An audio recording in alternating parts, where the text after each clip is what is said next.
Herkese merhaba arkadaşlar. Umarım güzel bir zaman geçiriyorsunuzdur. Bugün sizlerle beraber çokça sorduğunuz özel sorulara birebir cevap vermeye çalışacağım. Kursun içerisindeki arkadaşları da özel olarak yayına katılabilir, sorularını sorabilir arkadaşlar. Umarım tekrardan herkes iyidir. Beni tanımayanlarınız varsa ismim Akın Yılmaz. İnternet üzerinden sizlere gelir sağlayabilmeniz için bilmeniz gereken stratejileri, yolları göstermeye çalışıyorum. Bildiğiniz üzere ülkemizin bu zor zamanında gerçekten tema projesi için bizler çok çalıştık ve sizlere Udemy üzerinden sunmuş olduğumuz eğitimleri açtık ve gerçekten şu an, 3 gün içerisinde 5.000 özel öğrenciye ulaştık. Yani 5.000 destekleyen arkadaşa. Bunlar ne yaptı? Bizler Udemy'deki sunmuş olduğumuz ücretli eğitimimizi ücretsiz olarak sizlere Tema Vakfı'na bağış sağladığınız takdirde, bizlere bunu kanıtlayabildiğiniz takdirde ücretsiz olarak eğitime girişinizi sağladık ve gerçekten beni çok şaşırttı. 5.000'in üzerinde arkadaşlar öğrenci katıldı 3 gün içerisinde.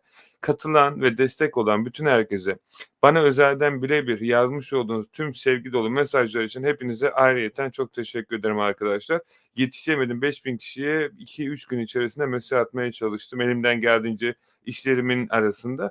Ve gerçekten destek olduğunuz için herkese sonsuz teşekkür ederim. Umarım bu İngiltere'de yağan sabah akşam yağmurlar Türkiye'ye uğrar ve bir şekilde bu sorundan kurtuluruz. Bu süre zarfı içerisinde bilmiş olduğunuz gibi e-ticaret üzerinde arkadaşlar çokça sorduğumuz soruların hesaplar değişimi, Türkiye'de biliyorsunuz artık yeni gelişmeler oldu. Şu an yeni haberler var. Bu yeni haberler ne? Artık eBay Payoneer ile çalışıyor. Ödemeleri Payoneer üzerinden artık alabiliyorsunuz. Bu demek ki artık PayPal'a ihtiyacınız yok. Bu demek ki artık PayPal'a farklı VPN'lerle girmenize gerek yok ve özellikle benim eBay'de canlı chat'te konuştuğumuz ve sürekli öğrencilerimizle konuştuğu senaryodan bugün benim çıkardığım şey artık Türkiye'den eBay hesaplarınızı açabilirsiniz ve açmış olduğunuz eBay hesaplarına herhangi bir şekilde sanal sunucunuzu ya da IP'nizi değiştirmeden normal ev IP'nizle Türkiye'den eBay'e giriş yapabilirsiniz. Benim kendi önerim, biz bunu çok eskiden beri yapıyorduk ama Litvanya üzerinden ya da Sri Lanka üzerinden yapıyorduk. Burada ülkelerde hesaplar açıp 2-3 ay dinamik IP'lerle, ev IP'leriyle bu hesapları açtıktan sonra arkadaşlar bizler bu hesapları başka ülkelere taşıdık. Örnek veriyorum buradaki senaryoda İngiltere. Hesabın 3 aylık bir geçmişi olduğu için buraya taşındığında ürün satmaya ve droplatmaya başladığımızda bir sorun yaşamıyorduk. Fakat buradan İngiltere üzerinden direkt bir hesap açtığımız zaman büyük ihtimal %70 bir başlangıç suspendine tabi tutuluyorduk ama her türlü yine açıyorduk, ayrı bir konu ama biraz daha kolay olduğunu sadece anlatmaya çalışıyorum. İkincisi, özellikle arkadaşlar telefonunuzla bu giriş işlemlerini yaparsanız eBay biraz daha sizlere daha böyle şey bakacaktır. Bilgisayardan girdiğiniz zaman sistemler direkt robotları gönderiyor. Fakat telefonda güvenlik duvarları biraz daha düşük. O yüzden de girişlerinizi telefonla yapabildiğiniz takdirde ki Türkiye'den yaptığınız sürece artık bir sorun olacağını ben şahsen düşünmüyorum. Çünkü eBay'le de görüştük ve eBay'de artık hesaplarımızı Türkiye'den açmamız gerektiğini ve satış yapmak istiyorsak İngiltere'de satışımızın yapılabileceğini söylüyor. Her nasılsa burada en önemli olan şeylerden bir tanesi arkadaşlar, yurt dışından İngiltere'de satış yapmak isteyen bütün satıcıların %20'lik bir vergilendirme sürecine, fiyatların üzerine koymasına tabi tutulması gerekiyor. Yani buradaki senaryoda Türkiye'den mallarınızı İngiltere'de satabilirsiniz. Bu çok normal ve yasal bir şey. Her nasılsa ürünlerinizi Türkiye'den İngiltere üzerinde satmaya çalıştığınızda her ülke gibi İngiltere'nin uygulamış olduğu %20'lik vergilendirme sürecine tabi tutuluyorsunuz. Bu dünyanın sonu değil, kesinlikle nasıl satacağınızı ve ne satacağınızı bildiğiniz takdirde hiçbir sorun teşkil etmiyor arkadaşlar ve ortalama olarak yeni başladıysanız sizlere gerçekten ama gerçekten ortalama bir 30 satışa ulaştığınızda artık yavaş yavaş kazanmış olduğunuz paraların bir kısmını 100-200 pound arası şirket açılımı, adres, İngiltere'deki şirket adresleri ve diğer yasal işlemlerinizi hallederek e-ticarette, Amazon'da, Shopify'da ve diğer marketplace'lerde de dükkanlarınızı açabilir. Açmış olduğunuz şirketinizden 5, 10 belki 20 tane farklı platformda satış yapabilir ve yapılan bütün satışları sizler sistemde devlete bildirebilir ve çok büyük uluslararası bir global satışçı olabilirsiniz. Bunlar gerçekten hayal değil. Nasıl olduğunu ben biliyorum çünkü ben yapıyorum ve bunu sizlerle çok kez paylaştım. Gerek YouTube'daki canlı videolarda olsun, gerek kursun içerisine katılan özel kursiyerleri olsun. Onlara biraz daha detaylı anlatıldı ve gerçekten çok daha faydalı bir şekilde birebir de canlı yayınlarda, hafta sonu yapmış olduğumuz yayınlarda birbirimize yardımcı bir şekilde ilerletebildik. Fakat her neyse burada en önemli şeylerden bir tanesi arkadaşlar, sonsuz teşekkürüm. 3 gün içerisindeki 5.000'lik bir, katılım beni gerçekten çok mutlu etti. Umarım tekrar dediğim gibi ülkemiz en yakın zamanda bu şeyden kurtulacaktır. Lütfen ama lütfen eğer yapabileceğiniz bir yardım varsa ufak tefek düşünmeyin. Sadece elinizden geleni yapmaya çalışın ki yaptığınıza eminim. Sizler gerçekten ülkenin geleceklerisiniz. Yaşınızın bir önemi yok. Gerçekten sizler hem e-ticarete hem de yapay ve normal bir zekâyla ülkeyi kurtarabilecek ve ülkeyi kurtarmaktan daha çok baktığınız zaman, yani, yaklaşık son 2 seneden beri Türkiye'ye bizim yapmış olduğumuz hem öğrencilerle hem takım olarak sokmuş olduğumuz cironun haddi hesabı yok. Elimizden geldiğince Türk parasının değerini arttırmaya çalışıyoruz ve böyle de giderse gerçekten, belki şu an ekranları başında olan arkadaşlar varsa bilmiyordur ama biz bu işi yıllardan beri yapıyoruz ve ben yıllardan beri öğrendiğim tek şey bu sektörde arkadaşlar, her geçen gün daha çok kazanıyoruz ve sektör çünkü büyüyor ve şu an dropshipping'e girenlerle bir yıl sonra girenler arasında uçurum fark olacak ve gittikçe de fark artıyor. Çünkü gerçekten ve gerçekten pazar büyüyor ve şu an başlamanızla bir yıl sonra başlamanız arasında o bir yılın sonunda bir keşke olacağını ben şahsen düşünüyorum. Çünkü arkamıza baktığımızda yaklaşık böyle bir iki yıl önce başlayan bizimle beraber öğrencilerimize bugün de kazandığı cirolara baktığımızda şimdi bugün öğrendikleri bilgileri uygularken hiç düşünmeden çok hızlı bir şekilde ticaret yapmayı öğrendiler ve şu an ekranları başında sizler eğer hâlâ kendinizi hazır hissetmiyorsanız üzülerek söylüyorum, hiçbir zaman hazır olmayacaksınız. Belki cebinizde milyon olsa bile belki hazır hissetmeyeceksiniz. O yüzden en doğru zaman şu an. Eğer yapabiliyorsanız bu ticareti öğrenmek için bir an önce harekete geçin. Peki, sorularınıza cevap vereceğim arkadaşlar. Sorularınıza cevap vermeden önce, önemli bazı şeyleri size anlatmaya çalışıyorum arkadaşlar. Bunlar nelerdir? Sorularınıza geleceğim hepinizin. Bu arada herkese çok, selam arkadaşlar. Şimdi öncelikli olarak burada en önemli şeylerden bir tanesi e-ticarette yanlış e-ticarete başlanma iş modeli. Bilmiyorum hangi bir kanalda, nerede duydunuz, arkadaşlarınız, akrabalarınız ya da haberlerde okudunuz ya da farklı yerlerde gördüğünüz e-ticaret inanılmaz derecede büyüyor. Fakat her nasılsa. Şimdi buradaki yeni başlayan çokça kişinin yapmış olduğu en büyük hatalardan bir tanesi, arkadaşlar internet üzerinde tonlarca video var. Tonlarca gerçekten hele özellikle YouTube üzerinde bulabileceğiniz ya da internet üzerinde bulabileceğiniz çok çok blog siteleri var. Fakat şunu anlamamız gerekiyor. E-ticarete sıfır bilgiyle başlayacaksınız. Gerçekten ama gerçekten ve sizlere örnek veriyorum private label ya da işin arka tarafında online arbitraj yine bir nebze biraz daha kolay fakat böyle private label tarzı işlere gireceksiniz. Gerçekten bilgi sahibi olmadan bu işlere girmeniz size sadece para kaybettirecek ve size öğretenlere para kazandıracak. Bu bir artı bir 2 kadar net. İkincisi, İnternette Shopify dükkanlarınızda tonlarca aylık paralar kazanma serüveni. Arkadaşlar, öncelikli olarak eğer yeterli bir şekilde bilgiye sahip değilseniz ve ne yaptığınızı bilmiyorsanız lütfen ve lütfen altını çizerek söylüyorum. Yapmayın. Gün sonunda paranızı kaybedeceksiniz. Para kazanmak için girdiğiniz bu serüvende gün sonunda gerçekten unutmayın. Eğer bu İngiltere gibi ülkelerde normalde şey vardır, gidip oynarsınız kazinolarda ve makine her zaman yener arkadaşlar. Makine her zaman yener. Makineyi yenen olmadı bugüne kadar. Shopify'da bu şekilde çalışıyor. Sistemde çok güzel paralar kazanabilirsiniz. Altını çizerek söylüyorum ki kazanırsınız. Her nasılsa. Yeni ticarete başladıysanız kesinlikle ve kesinlikle şunu bilmeniz gerekiyor. Dükkan kurulumu, işin arka tarafında tema kurulumu, işin arka tarafındaki application'lar ki Shopify'da tonlarca application var ve hepsinin farklı görevi var. Bunu yaptıktan sonra doğru ürün araştırma ve analiz, toptancı bulumu. Bunu bulduktan sonra Facebook, Google, TikTok, Snapchat, Pinterest gibi platformlarda reklam çıkımı, reklam oluşturulmu ve reklamların kampanyaların nasıl gideceği, her ürüne ne kadar reklam çıkılacağı, ürünlerin pikselleri ve işin arka tarafında tonlarca hikaye ve ürünlerin trafikleri ve arka tarafta ürün shipping ve kargolanma süreci.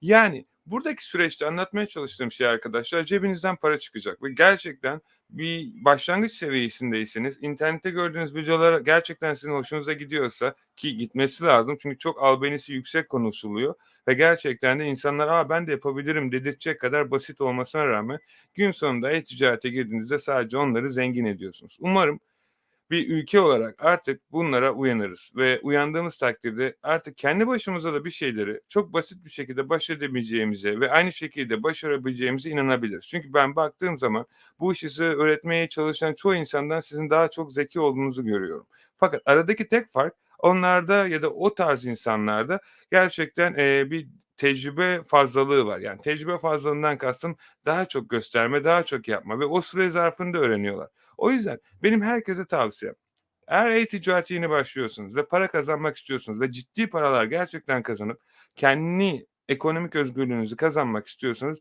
yapmanız gereken şey çok basit. Kullanmış olduğunuz Facebook, her gün arkadaşlarınıza mesaj çektiğiniz Facebook ya da herhangi bir şekilde, sürekli olarak mesajlaştığınız, grupları takip ettiğiniz Facebook'tan ürünlerinizi satabilirsiniz. Sıfır maliyette. Hiçbir şekilde bir şey yapmanıza gerek kalmadan Facebook'ta ürünlerinizi sanki size varmış gibi koyabilir, ürünlerinizi satabilirsiniz. Ve bu video içerisinde arkadaşlar sizlere nasıl adım adım yapılacağını göstereceğim. Çokça sorduğunuz sorular. İkincisi, şimdi baktığınız zaman Amazon ve Shopify platformları ve Etsy de aynı içerisinde olacak şekilde dünyanın en büyük trafik alan platformları. eBay yaklaşık 2 milyon, yanlış hatırlamıyorsam Amazon 3,8 milyon trafik alıyor. Shopify'da sizin çıktığınız reklamla nazaran olacak şekilde değişiyor. Bütçeniz neyse ona göre de reklam çıkabiliyorsunuz. Her nasılsa bu platformlarda yeni başladıysanız ve ürünlerinizi satmaya çalışıyorsanız bu platformlara koyduğunuz ürünlere reklam çıkarken tonlarca paralar harcıyorsunuz. Ta ki bu sistemin nasıl çalışacağını öğrenene kadar. Ve cebinizden bu tecrübe sizlere her zaman pahalıya mal oluyor.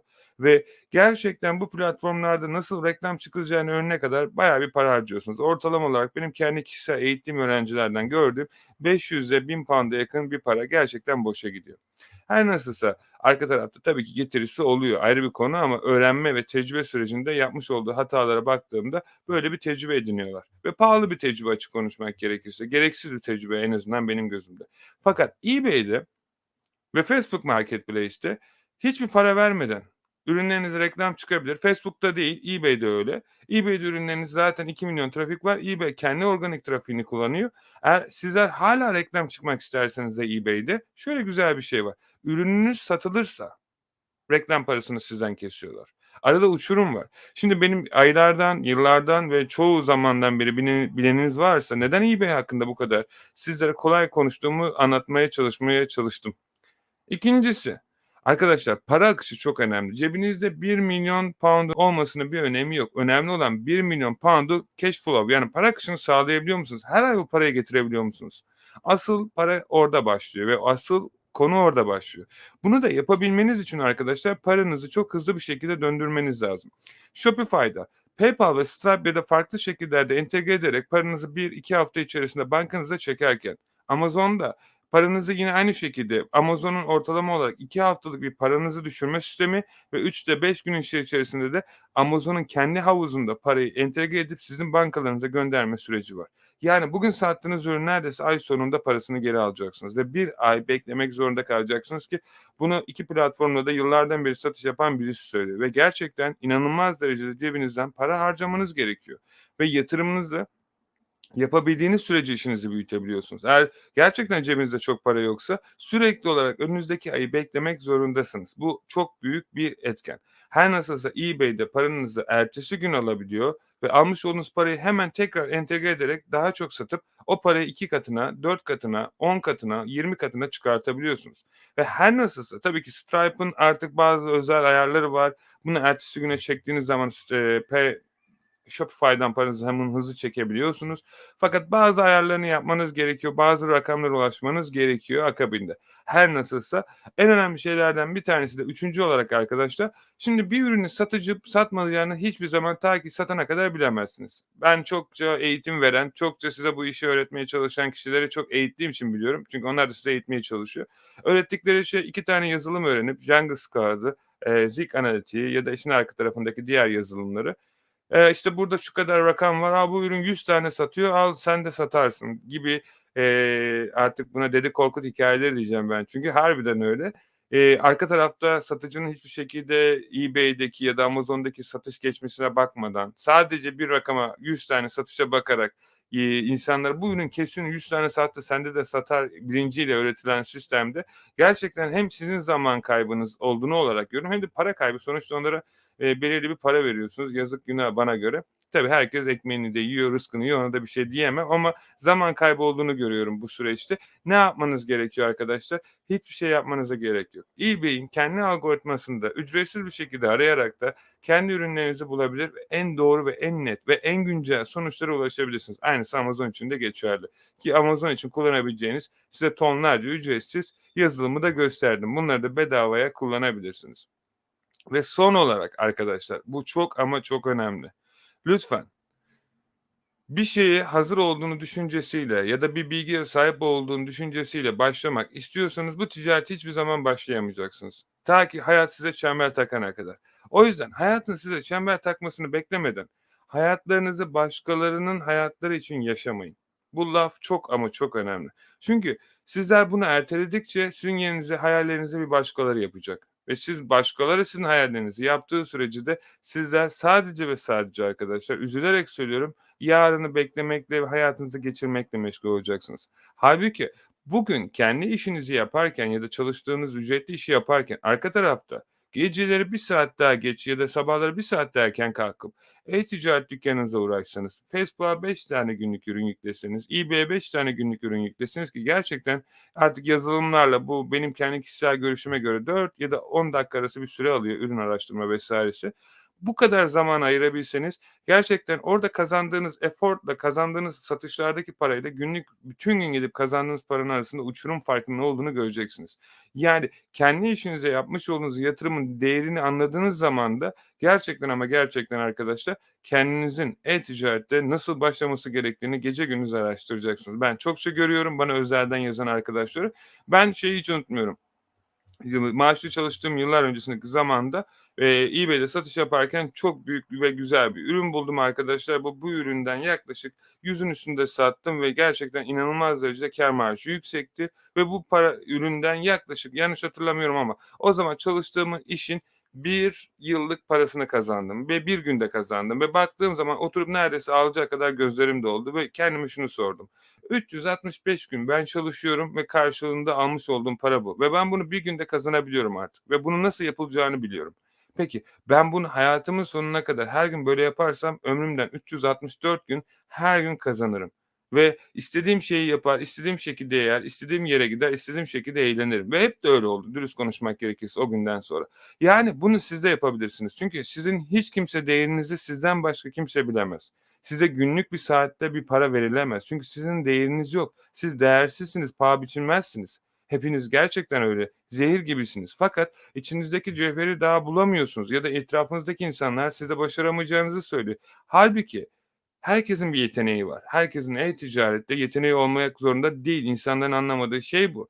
Ben mesela satış konusunda çok iyiyim. Bu yetenek arkadaşlar. Yıllardan beri yaptığım tecrübe, çocukluğumdan beri yapmış olduğum bir şey. Bir de insanlarla ilişkim iyi ve bunu da gerçekten severek yapıyorum. Bir şeyi kazanmak ya da bir şey beklenti uğruna hiçbir zaman yapmadım. O yüzden bu işte benim kalıbıma oturmuş bir şey. Halbuki sizler eğer bir sanatçıysanız, güzel bir tasarım yapıyorsanız bunu tasarımı sizin için para kazandıracak bir sisteme çekebilirsiniz. Udemy'de ücretsiz olarak ya da ücretli olarak kendi sanatınızla psikoloji okuyorsanız, eğitmenlik yapıyorsunuz, kurslar verebilir, buradan da para kazanabilirsiniz. Ayrıyeten çok iyi bir sanat öğretmenisinizdir, dans, bale vesaire bir şeylerle uğraşıyorsunuzdur. Kendi kendinize Facebook'ta bir grup kurabilir, sizin gibi bu şeylere özenen insanlarla beraber ortak çalışıp buradan para kazanabilirsiniz. Her şey e-ticarette eBay'de ya da Amazon'da ya da Shopify'da para kazanacak diye insanlara paranızı kaybetmeyin. Neyi yapmak istediğinize karar verin. Para için, kazanmak için çıktığınız bütün yolların sonu üzülerek söylüyorum, baştan neredeyse bitecek arkadaşlar. Çünkü en ufak bir şekilde bir sorunla karşılaştığınızda, o yere düşeceksiniz ve bu işin devamını getirmeyeceksiniz. O yüzden herkese Türkiye'deki kaç yaşında olursa olsun 16 yaşında, 17 yaşında, 40 yaşında, 50 yaşında erkek olsun, bayan olsun hiçbir önemi yok. Önemli olan tek şey sizin ne yapmak istediğiniz ve neyi yaparken zamanın geçtiğinin farkına varmamanız. Eğer hayatınızda bu şey varsa bunu da e-ticaretle birleştirdiğinizde çok paralar kazanabilirsiniz. Eğer amacınız paraysa zaten başardığınız zaman otomatikman paranız oluyor. Ama paranız olduğu zaman her zaman başaramıyorsunuz. O yüzden odaklandığınız zaman zaten otomatikman paranız da oluyor, sağlığınız da oluyor, hayatınızdaki ilişkiler, arkadaşlıklar, eş ilişkileri ve hayatınıza giren insanlar da kaliteli oluyor. Ama paranız olduğunda her zaman aynı senaryo geçerli olmuyor. O yüzden benim bütün arkadaşlara e-ticarette, internet üzerinde, böyle diğer şeylerle izleyen bir gecede, bir günde 500.000 sterlin, 100.000 sterlin. Arkadaşlar bu paraları günde kazanılabiliyor. Tekrar altını çizerek söylüyorum. Ben de kazanıyorum ve nasıl olduğunu da biliyorum. Ama burada anlaşılması gereken en önemli şeylerden bir tanesi, ona kazanmak için 10 yıl neredeyse gece gündüz çalıştım. Artık öğrendim ve bunu şu an yapabilirim. Bedelini ödedim. Eğer sizler de bir şeyleri kazanmak istiyor ya da bir hedefleriniz varsa bunlar için bedel ödemek zorundasınız. Eğitimler almak zorundasınız, kitaplar okumak zorundasınız, seminere gitmek zorundasınız. O konuyla ilgili bütün forum sitelerindeki forumları okumalısınız. Sizinle ilgili başarılı insanlarla sürekli sohbet ederek bilgi alışverişi yapmalısınız. İnsanlara yardım etmelisiniz. Bunu isteseniz de istemeseniz de yapmalısınız. Aksi takdirde hayatta vermediğiniz şeyi alamazsınız. Bu kadar net. Eğer aşık olmak istiyorsanız ilk önce sevmeyi öğrenin. Sevmeyi öğrenmediğiniz sürece kimse sizi sevemez. Sevse de siz anlamazsınız. Bu kadar net. Hayatın kuralları çok basit ve net.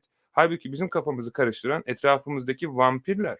Bu vampirler, üzülerek söylüyorum, kendileri başaramadıkları için, kendileri, herhangi bir şekilde bir eğitim alsa da almasa da sizi kendilerine göre uygun görmedikleri için ya da yukarıdan baktıkları için sizin başarınızı kıskanacaklar. Siz bir şey çıkardığınızda, "A, o bilmiyor ki." diyecekler ya da bir şey yaptığınızda, "Aman o her zaman şöyle yap." Hâlbuki eğer bunu yapmaya devam ederseniz gün sonunda onların sizden öğrenmek için kapınıza geldiğini göreceksiniz. Ben çok tecrübe ettim, o yüzden biliyorum.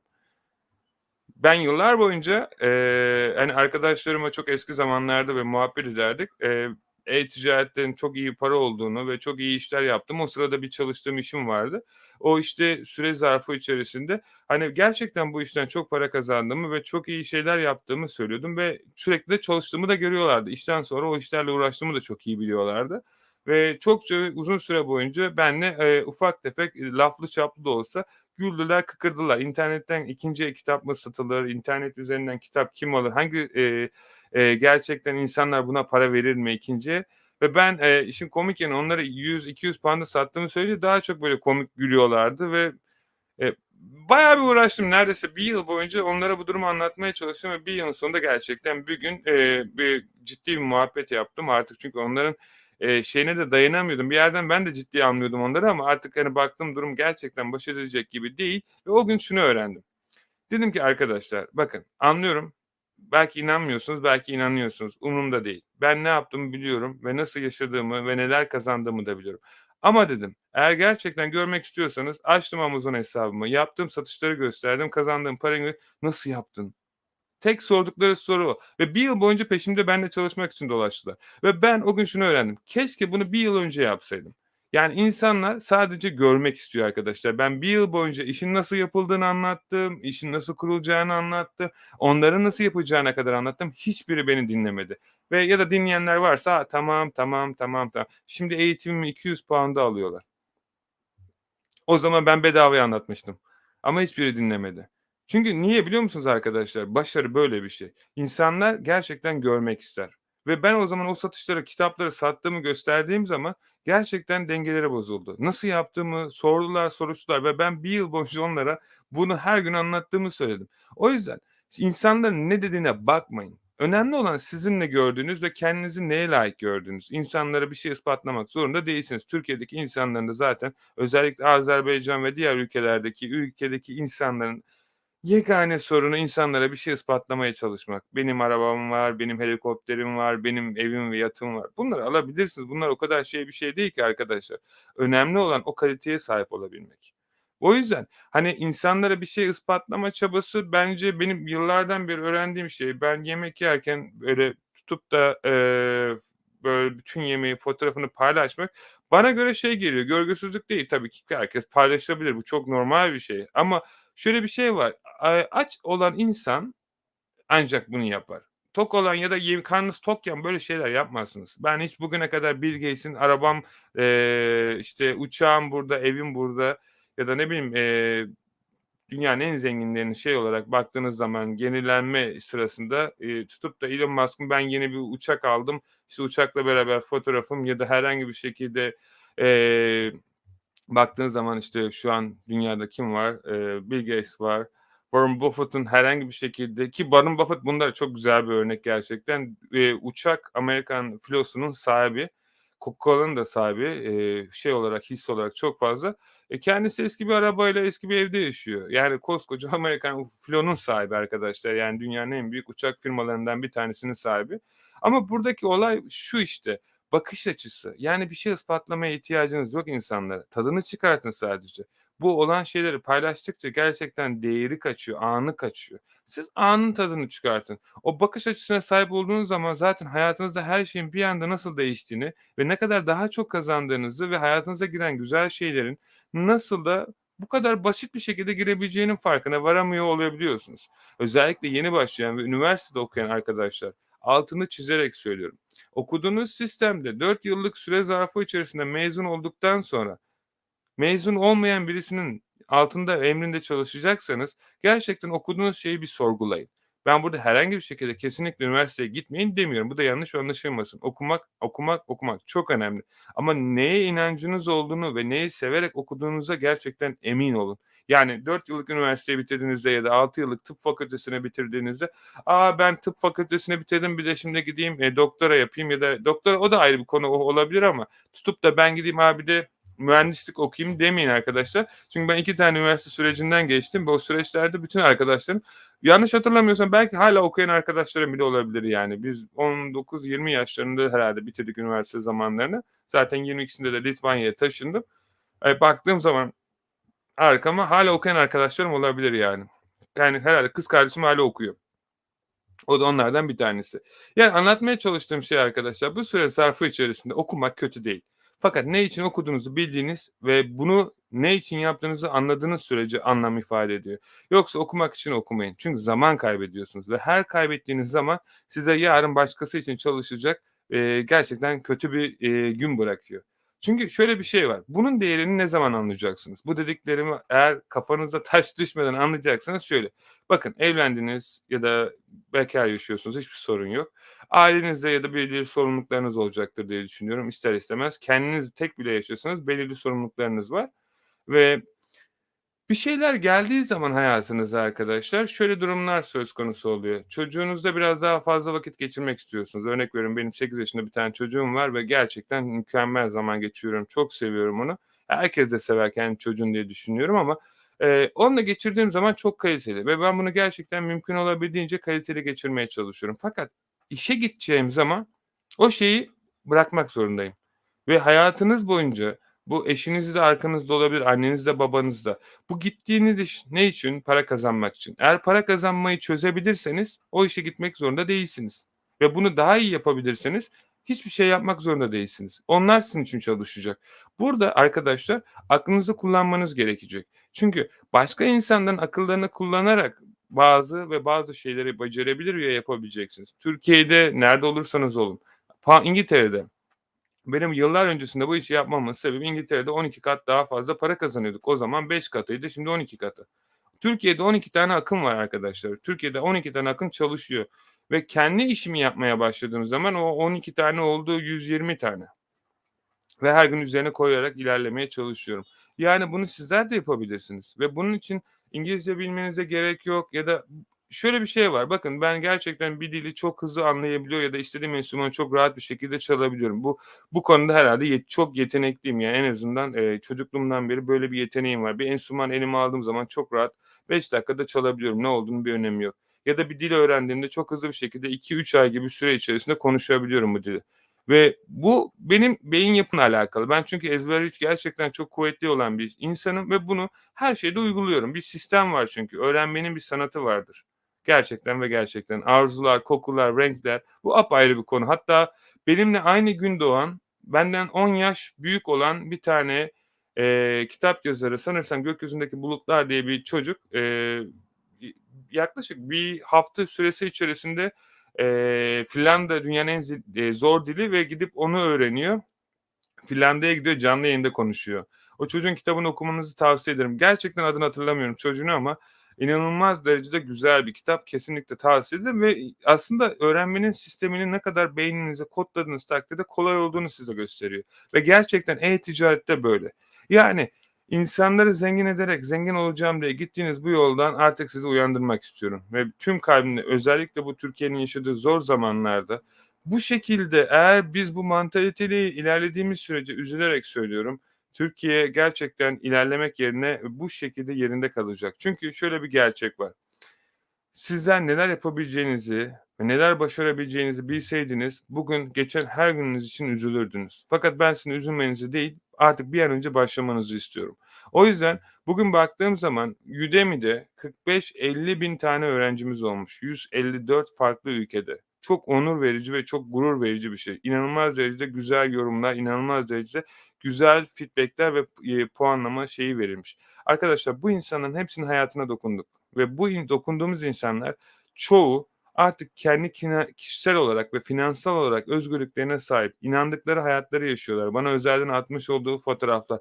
Ben diğerler insanların aksine çok da fazla öyle paylaştırma taraftarı değilim. Hani o şu kadar para kazandı bu mutlu olsunlar benim için yeter. Bir şey ispatlamaya ihtiyacım yok. Ama her nasılsa bu insanların kendi hayatlarında bana ilk başlarda geldiklerinde ben para kazanmak istiyorum, ben şunu yapmak istiyorum, ben, işte, eBay yapabilir miyim gibi böyle sordukları ve komik soruları hatırlıyorum ki hiçbirinde, darınma, gücenme yok. Çok normal bir şey. Ben de anamın karnından öğrenmedim sizin gibi. Herkes öğrendi arkadaşlar. Belirli bir eğitim, belirli bir yatırım yaptı kendisine ve, eee, bu süre zarfı içerisinde başladıkları günleri hatırlıyorum ve ondan sonra onlara yapmaları gerektiklerini ve neler yapabileceklerini anlattım. Kahve olmazsa olmaz. Ve bu süre zarfı içerisinde arkadaşlar aradan 3 ay geçti, 4 ay geçti ve bana artık yavaş yavaş böyle günlük işte 2.000 sterlinlik satışlar gelmeye başladı. Böyle yavaş yavaş 5.000 ve artık bugün baktığım zaman arkadaşlar kendi hayatlarını, tatillerini ve diğer şeylerini çok rahat bir şekilde yapabiliyorlar. Hatta bizim takımda bir arkadaş var. O çok da severim. Yani ismini vermeyeyim ama çok gerçekten onu çok severim. Kazandığı ilk parayla direkt Ukrayna'ya bilet aldı. İzliyorsa biliyordur kim olduğunu. Yani, arkadaşlar bu çok güzel bir şey. Yani para gerçekten, insana güç veriyor. İstediğiniz her şeyi yapabilme konusunda çok da rahatlatıyor. O yüzden şuna inanmanız lazım. Siz bunu yapabilir ve başarabilirsiniz. Kendinize inandığınız sürece her şeyi yapabilirsiniz. Sadece ve sadece para kazanmak için bir şey yapmayın. Eğer e-ticaret üzerinden bir şey yapmaya çalışıyorsunuz, çok iyi bir terziyseniz Etsy'de dükkân açın ve Etsy'de satın. Tutup da şey yapmayın. O işçiliğinizi e-ticaretle birleştirin. Eğer çok iyi bir İngilizce öğretmeniyseniz İngilizce eğitimi çıkartın ve insanlara verebildiğiniz en iyi bilgiyi diğerlerinden fazla verin. Hiç düşündünüz mü neden insanlar internet üzerine girdiğinde e-ticarette sürekli olarak bizim eğitime katılıyorlar, satın alıyorlar, dünya para veriyorlar? Çünkü arkadaşlar verdiklerini alıyorlar. Ve aldıkları için de daha çok veriyorlar ve sistem bu şekilde çalışıyor. Kazan kazan. Eğer onlar kazanırsa ben kazanırım. Onlar kazanmazsa ben kazanamam. Bu sistem çok basittir. Kazanırsam da bir defaya mahsus kazanırım. İkincisine kazanamadıkları için devam edemezler. Sistem bu şekilde çalışıyor ve bu kadar insana vermiş olduğumuz bütün ama bütün şeylerin sebebi arkadaşlar başarı. Çünkü siz başardığınız zaman otomatikman Türkiye başaracak ve Türkiye'deki bu kadar yetişkin insanlar kendi ekonomik ve finansal özgürlüklerine sahip olduklarında onlardan sonra gelecek çocuklar da o zihniyetle ve o mantaliteyle büyüyecek ve haliyle yarın bir gün istediğiniz saatte kadın erkek olmasın hiç sorun olmayacak bir şekilde dışarıda dolaşabileceksiniz. İnsanlar size bir şey söylediğinde ya da dayattığında hayır bu böyle değil. Asıl olması gereken şey budur diyebilip konuşarak anlaşabileceksiniz. Yasalar ve normal süreç gereği içerisinde artık bu şeylere yok ya da dur diyebileceksiniz. Hayır demek bir güçtür. İnsanlar her zaman her şeye sevdiklerine özellikle evet, evet, evet. Bir şunu yapar mısın? Evet tabii yaparım. Onu yap. İstemeseniz bile evet dersiniz. Aslında en büyük yaptığınız yanlış budur. Çünkü şunu unutmamanız gerekiyor. Her insana dediğiniz her evet aslında sizden bir şey alıyor. İstemediğiniz şeyi sevdiğiniz diye yapmak zorunda değilsiniz. Özellikle anneler çocuklarına bunu çokça yapar. Fakat gün sonunda çok büyük yanlış oluyor. Çünkü neden? Eğer bu şekilde yapmaya devam ederseniz çocuklar bir kere özgüvensiz büyüyor. Özgüvensiz büyüdükleri için hele özellikle Türk anneleri hepsine çok öpücükler ve selamlar gönderiyorum. Gerçekten hepsi baş tacı. Her nasılsa bu şekilde büyüttüğünüz çocuklar kendi başlarına evlendikleri zaman arkadaşlar gerçekten, eşlerine karşı bir anne içgüdüsüyle yaklaşıyor ve hâliyle kendi, eşlerine aynı şeyi bekliyorlar, aynı kaliteyi bekliyorlar ama hâlbuki İkisi de birbirinden çok farklı. Biri anneleri, biri onların hayatı boyunca hayat arkadaşları tabii gittiği sürece. Her nasılsa buradaki önemli olan şey arkadaşlar, insanlara bir şey yapabileceğinin güvencesini ve özgüvenini vermek. Benim yaşadığım yer Yahudi mahallesi arkadaşlar ve onlarla beraber 3 seneden beri yaşıyorum. Umarım çok yakın zamanda taşınacağım. Çok güzel bir yer buldum. Eee, Bu ofis sürecinden dolayı bekledim. O yüzden bir geçiş süreci vardı. Onu beklemek zorundaydım. Her nasılsa bu süre içerisinde ben yaklaşık belki 6 aylık, 1 yıl, yani 1 yıl, 2 yılındaki çocukların kapının önünden böyle scooter'la tek başına geçtiğini görüyorum. Bizim Türkiye'de böyle bir şey imkânsız ya da Azerbaycan'da. Çünkü bırakmazlar. Fakat burada, yani, çocuk belki yürümeye başladığı zaman kendi başına dışarı çıkıp dolaşabiliyor. Ne yaptığını bile bilmiyor belki. Burada öyle bir sistem çalışıyor ki çocukken büyütülüyor her şey ve yapabileceklerinin güvencesi geliyor ve hepsi 18 yaşına geldiğinde buradakilerin hepsinin evi var, arabaları var, istedikleri iş dükkânları var ki İsrail'le yaşıyorsanız ya da İsraillisiniz, bu ülke sizlere 3 kere sınırsız kredi hakkı tanıyor. İşi de batırırsanız size farklı şeyler yaptırıyor. O yüzden daha kredi vermiyor yani. O yüzden, hani, hem ülke destekliyor onları hem ailevi şekilde destekleniyorlar ve bir şey yapabileceklerine inandırılıyorlar ve yapıyorlar. Eğer siz inanmadığınız sürece size kim inansın? O yüzden arkadaşlar, biliyorum, sorularınız varsa belki arada kaynadı. Şimdi hepsine teker teker bakacağım. Burada arkadaşlar, önemli olan tek şey sizlerden istediğim e-ticarete başlıyorsanız yapabileceğinize inanın ve sevdiğiniz şeyi yapın. Uzun lafın kısası buydu. Bu arada hep beraber başlayalım. Uğur, seni görmek çok güzel. Umarım her şey iyidir, ailen her şey yolundadır, sağlıktasınızdır. Sizi çok merak ediyorum hepinizi. Eee süresi zarfı içerisinde Türkiye'de özellikle Akdeniz bölgesinde ve yangın etrafında, ihtiyacı olan arkadaşlara umarım, hani, gerçekten, bir an önce biter ve o şeyden kurtulursunuz. Umarım hepiniz iyisinizdir. Nerede oturduğunuzu bilmediğiniz için bir şey diyemiyorum. Peki, aleykümselam. Murat, çok teşekkür ederim. Muhammed, bu seferki canlı. Evet, bu seferki canlı Muhammed. Ben buradayım. İyi akşamlar Erkan, çok teşekkür ederim. Suspend yedim. Aynı cihazda VirtualBox kurup kaydolsam suspend yer miyim? IP'ni değiştirirsen yemezsin. Ali merhaba, çok teşekkür ederim. Bu benim yayın herhâlde. Streamlemesi buraya geliyor muymuş? eBay kart ekleyemiyoruz abi. Bunun çözümü nedir? Ali tekrar dediğim gibi Payoneer kartınızı ekleyebiliyorsunuz bu süre zarfı içerisinde. Böyle bir sorun olmuyor. Oluyorsa da bir süre bekleyin. Normal ödemenizi PayPal'la ya da banka kartınızı alabilirsiniz. Erkan çok teşekkür ederim. Umarım iyisindir. Bu konu hakkında bilgim yok ama İngiltere'den şirket açmak yerine Türkiye üzerinden açabilir miyiz bu şekilde? Açabilirsin ama Türkiye'de açmak daha pahalı ve zahmetli. İngiltere'de çok rahat 12 pound'a, yaklaşık 3 saat içerisinde şirket açabiliyorsun. Burada yaşıyorsan, yurt dışında yaşayıp burada açmaya çalışıyorsan biz 150 pound'a açıyoruz. Başka yerlerde bulup oradan da açabilirsin. Hocam yeni eBay hesabı açtıktan sonra Payoneer hesabını bağlamadan ürün listeleyemiyoruz. Tamam doğru dediğin şekilde yapabilirsin ama banka kartını ekleyerek de yapabilirsin. Bir, ikincisi hala bu sorun devam ediyorsa eBay ile iletişime geçebilirsin Ahmetciğim. Forza Roma. Abi içime doğdu herhâlde. Akın abi canlı yayını açmış olabilir diye telefonu elime aldım. O güzel bildirimi gördüm, geldim. O çok teşekkür ederim geldiğine çok, teşekkür ederim. İyi ki varsın. Yıllardan beri de takip ediyorsun. Her şey için çok teşekkür ederim. Sayenizde bugün 16.000'i geçtik arkadaşlar. Demek ki güzel şeyler yapıyoruz ki herkes takip ediyor. Canlı mı? Yani Ahmet, eBay kartı ekleyemiyoruz. Yardımcı olabilir misin? Arkadaşlar tabii ki yardımcı olabilirim. Fakat tekrar dediğim gibi bunun için çektiğim 2 tane video var. O videoyu izleyin. O dediklerimi yapın. Hala olmuyorsa bu sorunuzun cevabını vereyim. Bağlandıktan sonra işte birkaç hafta sürebilir diyerek bekletiyorlar. Ne kadar bekletebilir? Dediklerim gibi Ahmet, 1-2 hafta beklemesi çok normal. Çünkü sistem oluyor. Abi Almanya'da %20 vergi yok deme. Tesla bilmiyorum dediğin şeyi, yani, arkadaşlar vergilendirme her yerde var. Sadece burada anlatmaya çalıştığım Türkiye'den İngiltere içerisinde satmaya çalışıyorsanız böyle bir durum söz konusu. Amerika'da da aynı şeyde yani mevcut. Her ülkenin, her eyaletin daha doğrusu Amerika'da farklı bir vergilendirme sistemi var. Almanya'da da her ülkede var.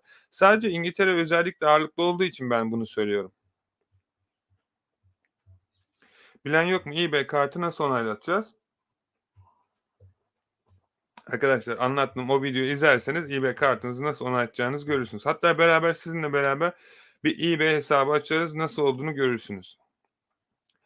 Kredi kartı payına evet.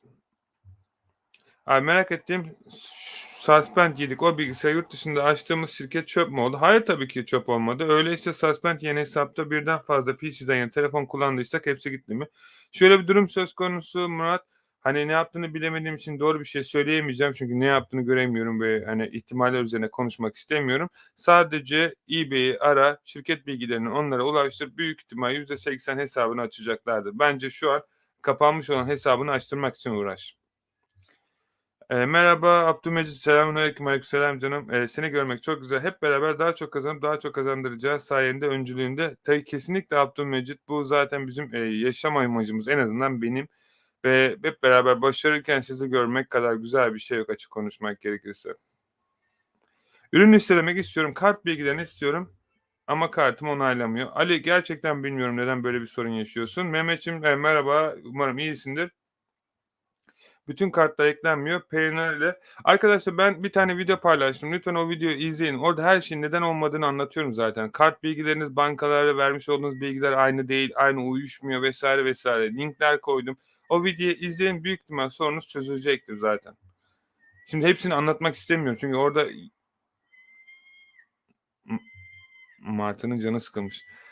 Business hesabı açtığım anda MC11 Suspend aldım. Tekrar dediğim gibi, bir şeyi yanlış yapmışsındır büyük ihtimal. Normalde öyle bir şey olmaması gerekiyor. eBay'de görüşürsen eğer hesabın business'sa, şirketin varsa çok rahat bir şekilde açtırabilirsin. Sorular. We couldn't verify this card. Please provide the different card. Hatası çözen var mı? Mehmet, çözdük. Bunun için video yaptık. Lütfen izleyin arkadaşlar. Bir zahmet vaktinizi alacak 10 dakikalık bir video izleyin ve gerçekten sorunuzun çözüldüğünü göreceksiniz. Okay. Burada beni bırakmışsınız. Kendinizle konuşuyorsunuz. O yüzden bunları geçiyorum arkadaşlar.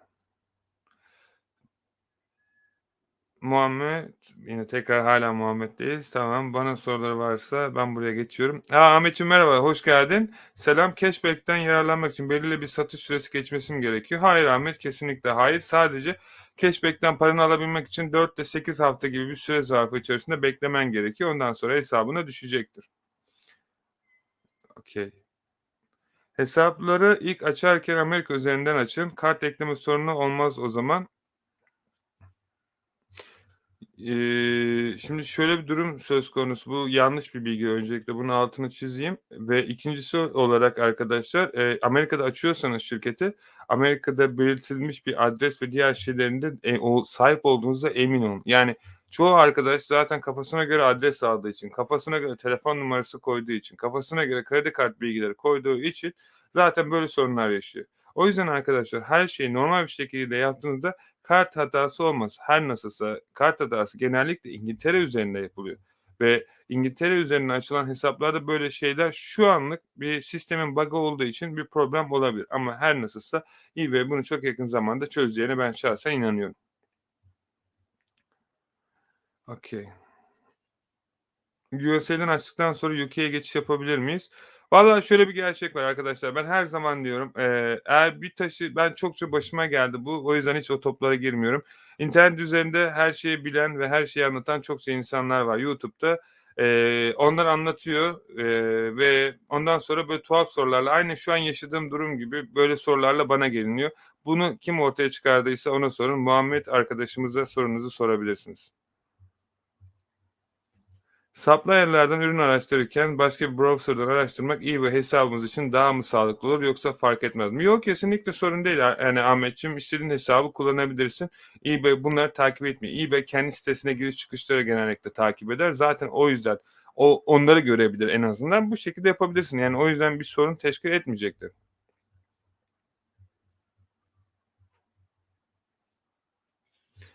Eee, bakalım. Hocam farklı bir sorum olacak. Pinterest'te kaç kişiye gösteren uygulamanın ismini söyler misin? Hocam seviliyorsun Ali yazmış. Ali Pin on Top. Umarım anlamışsındır. Metehan yazmış. Merhaba, teşekkür ederim Metehan. O beyi kaldıralım. Ben beyi sevmiyorum arkadaşlar. İçinizden geldiği ne varsa onu söyleyin. Ben bizi aile olarak görüyorum ve ailede babanıza bey dediğinizi düşünmüyorum ya da annenize ya da abinize ya da kardeşinize. Yani o yüzden, ben o şeyi samimi olarak bulmuyorum. İçinizden geliyorsa zaten bana Akın dediğinizde de ben o beyi de duyabiliyorum. O samimiyet söz tonunuzda, söyleminizde olsun. Çünkü ben çocukluğumdan beri o beylere, arızayım. Yani bey olabilmek, yani Türkiye'de özellikle şöyle bir durum söz konusu. Param olmadığı zaman Akın'dım. O kadar para kazanınca bey oldum. Hayır arkadaşlar, ben hâlâ Akın'ım, aynı Akın'ım. O yüzden o şey bana kendime yakıştıramıyorum. En azından öyle söyleyeyim. Bey olmak için illa şey olmuyor. İçinizden geldiği gibi söyleyin. Ama hâlâ bey demek istiyorsanız benim için hava hoş. Okay. Muhammed, bayrak mı açayım? Ya da bir, şey mi yapayım, ne istiyorsun? Canlı yayın canım benim, canlı yayın. Bak buradayım, el sallıyorum. Şimdi bakın şöyle bir şey var, kafa karışıklığı olmasın. Bazı yayınları çokça bana aynı soruları sorduğunuz için ve YouTube'da beni yeni tanıyan arkadaşlar olduğu için eski yapmış olduğumuz aynı soru cevapları arada sırada YouTube'da oynatıyorum. Ki bu 2 kere mi 3 kere mi ne oldu? Ki o videolarda o sorularınızın hepsinin cevabı var. Bana özelden Instagram kutumdan arkadaşlar son yaklaşık bir haftada herhâlde bir 10-20 bine yakın mesaj geldi DM'den. Yani, ciddi ciddi inanamıyorum. Yani, ben gerçekten eBay'i böyle şey, yani, zamanında şey almıştım, ufak bir hisse almıştım, daha çok alayım falan diye düşünüyorum şu an sayenizde. Çünkü şöyle bir şey var, bu kadar DM arkadaşlar gelmesi mümkün değil. Yani, gerçekten o kadar bizim takımda, hani, böyle bakıyorum böyle mesaj kutuma, telefonun şarjı bitiyor 2 saatte. En son model telefon olmasına rağmen ben bunu alırken 2 günlük şarj ömrü var diye aldım. Yani, o kadar şey olsun diye. Yani 1 saatte şarjını sadece Instagram'dan gelen bildirimler bitiriyor neredeyse. Yani bu durum gerçekten çok ciddi bir hâl almaya başladı. O yüzden çok seviniyorum, şikâyet etmiyorum ama, gerçekten, hani, o kadar sorunuza böyle cevap verebilmek için ben de stratejiler geliştiriyorum. Eğer önerileri olan varsa, lütfen, yazsın çünkü Discord grupları, Telegram grupları, Facebook grupları, sizler için açmış olduğumuz özel forum siteleri, 2-3 tane YouTube kanalımız, arka tarafta Udemy, arka tarafta bizim ağırlıklı olarak kullandığımız dijital market, mentoring ve eğitimler ve özel kursiyerler, eee, vs. vs. gidiyor. Yani elimden geldiğince hepinize yetişmeye çalışıyorum arkadaşlar. Yani o yüzden böyle her zaman anında mesai atmadığım zaman lütfen tribe girmeyin. Çünkü arka tarafta böyle bekleyen 5.000-10.000 kişi var. Onlardan sonra geliyorum sırayla. Ama teşekkür ederim ilginiz için. eBay Payoneer hesabı açtım. Hallettikten sonra eBay hesabımı listeleme yapıyorum. eBay Payoneer size. Arkadaşlar tekrar söylediğim, tekrar, Muhammed, gerçekten sana bayıldım ya. Hani gerçekten. Hani bu canlı yayın değil Muhammed. Bunun ne kadar süreceğini bilen var mı? Mahmut Aktaş, YouTube. Okay. Sorusu olan varsa arkadaşlar lütfen sorusunu sorsun. Muhabbetinizi Telegram grubunda yaparsınız. Diğer arkadaşların hakkına geçmeyelim. Abi Redbubble'daki ürünleri Amazon'a nasıl koyuyoruz? Redbubble'daki ürünü Amazon'a satış olarak koyacaksan aynı şekilde Redbubble'ı yüklediğin gibi Amazon Merch'te bir hesap açacaksın. Amazon Merch'te hesap açmak biraz uğraştırabilir. Şirket bilgileri ve geçmiş bazen istiyor Amazon ama açıkçası ben ilk açtığımda direkt çat diye açtım. Hiç bana böyle bir şey yapmadı. Yani bir şeye takılmadım. Ve aynı tasarımı direkt yüklüyorsun. Amazon Merch ile ilgili benim bir videom var. O videoyu izlersin zaten A'dan Z'ye nasıl hesap açılacağına kadar da gösteriyorum. Umarım o sana faydalı olacaktır. Tedarikçimden aldığım her ürünü iade ediyor. Bu sorunu nasıl çözebilirim? Direkt tamamen, tedarikçini değiştirerek kökünden halledebilirsin. İyi yayınlar. Fatih, seni görmek çok güzel. Şantiye çok teşekkür ederim. Öncelikle şunu söylemek istiyorum arkadaşlar. Telegram grubundaki özel arkadaşlar sizlere bir link verdim. O link üzerinden yayına katılabilirsiniz arkadaşlar. Soru cevap yapmak isterseniz sizlere açık. O link üzerinden istek gönderirseniz ben sizi 10 kişiye kadar buraya davet edebiliyorum. O yüzden özel Facebook ve Telegram grubundaki ya da Akınbaba yazılımını kullanan arkadaşlar arzu ettiği takdirde gruplarda paylaşmış olduğum linkten yayına katılıp sorusunu bizzat sorabilir, yazma gereği duymadan.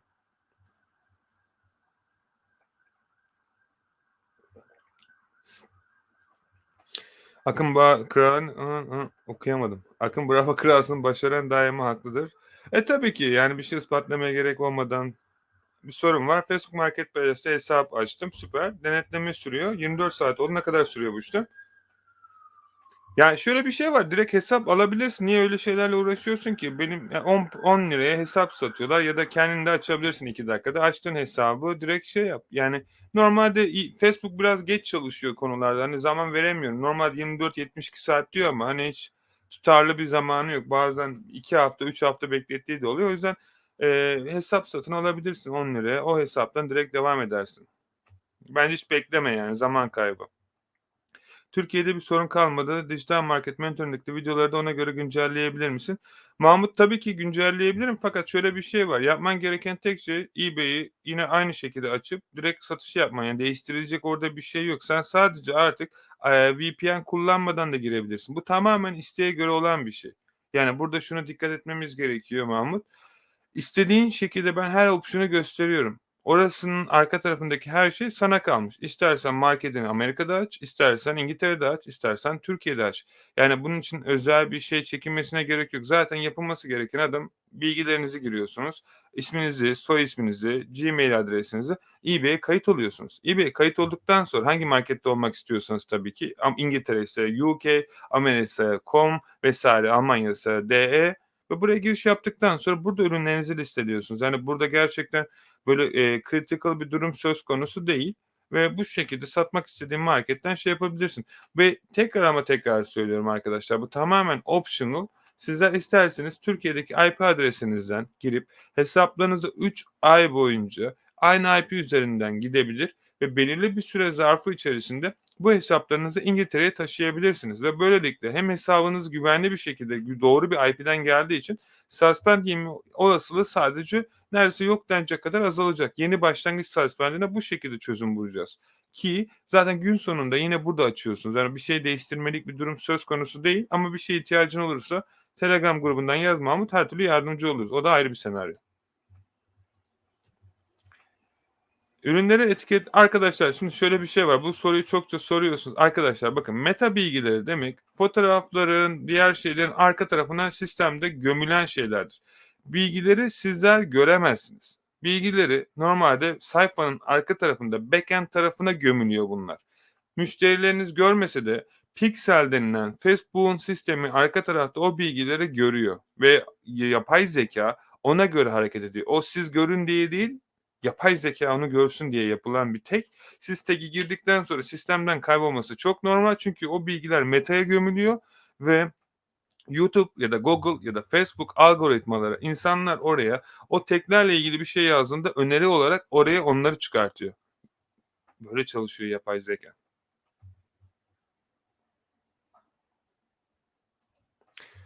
Akın abi, merhaba. 10x'te olan 92. eğitimde toptancı listem kursiyerlere özel adlı videoda link bırakacağını söylemişsin ama bırakmamışsın. Yani ihtimali çok yüksek. O kadar çok çalışıyorum ki yani bir şey gözden kaçmış olabilir ama bu linki ben, bir tane soru cevap kısmında, bütün toptancılar listesini cevap olarak yazdım. Eğer o cevaba bakarsan o kursun içerisinde o şeyi göreceksin zaten. Soru cevapta paylaştım onun cevabını. Yani kursun içerisinde değil ama soru cevaba bak, orada göreceksin zaten. Yetişemiyorum arkadaşlar, ne yapayım? Merhaba hocam, ben Amazon TR'de hesabım var. Ürün yükleyemiyorum. Ürün yüklemeyle ilgili video yapar mısın? Geçen ürün yükleyemediğin hakkında hiçbir fikrim yok. Sadece, sell this item deyip, ürününü listeleyeceksin.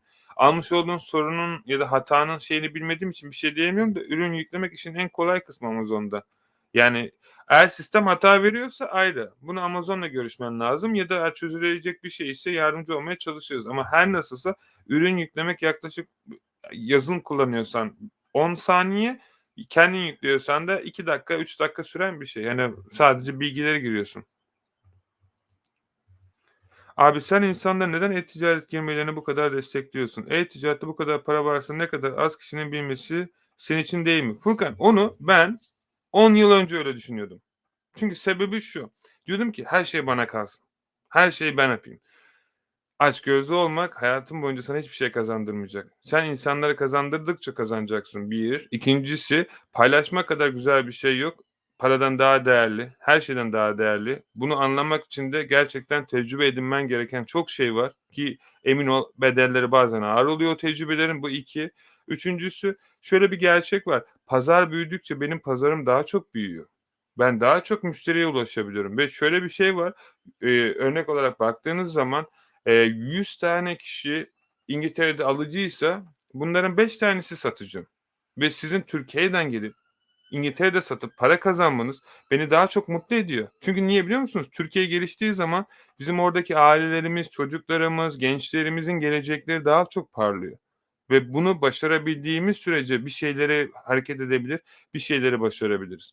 Eğer böyle olsaydı, hani, aynı şeyi yıllar önce Atatürk de söyleyebilirdi. Nasıl olsa okumalarına gerek yok. Arapça kalsın ya da farklı dil hangisini kullanıyorsak Farsça o kalsın ya da başka diller.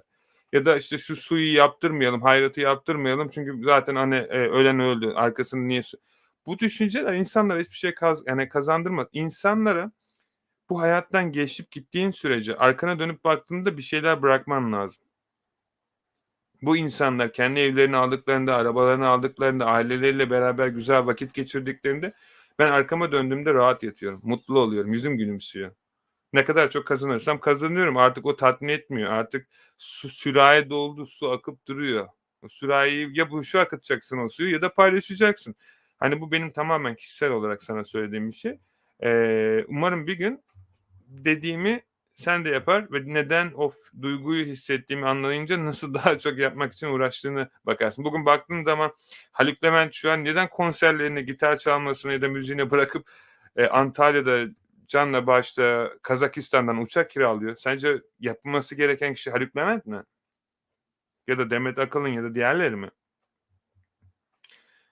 O bir şey, yani, nasıl anlatacağımı bilmiyorum sana ama, umarım yaşamadan, böyle, çok güzel bir şekilde öğrenir, anlarsın ve insanlara yardım etmenin muazzam gücünü anlayınca. Çünkü şöyle bir şey var, bu dünyada hiç kimse hiç kimseye kötülük yapmıyor, iyilik yapmıyor. Herkes kendine yapıyor. Ben size yapıyorum, o dönüyor dolaşıyor, bir şekilde beni buluyor. Ki bunun için yapmıyorum ama ayrı bir şekilde hayatta ne kadar çok verdiysem hep fazlasını aldım. O yüzden bundan mutlu diyorum. Sizin başarmanız benim için çok önemli. Çünkü siz başarırsanız bizim ülkemizin geleceği ve sizden sonra gelecek nesiller de başaracak. Bu kadar net. Burak, çok teşekkür ederim. Umarım iyisindir. Mustafa, çok teşekkür ederim. Eee, bununla beraber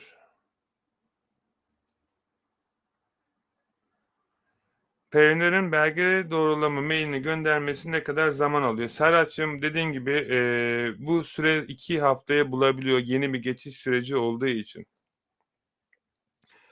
Akın, Ecommerce Community'ye emeklerin için çok teşekkür ederim. Desteklerin tartışılmaz. Ailenle mutluluklar. Çok teşekkür ederim. Her zaman umarım hepiniz, daha güzel şeyler yapıyorsunuzdur. Bu gerçekten dünyayı değiştirecek. Belki gün sonuna baktığımızda belki 6 ay sonra geldiğimiz boyut dünyayı değiştirecek kadar güzel yerlere gelecek. Ben bunu başaracağımıza inanıyorum.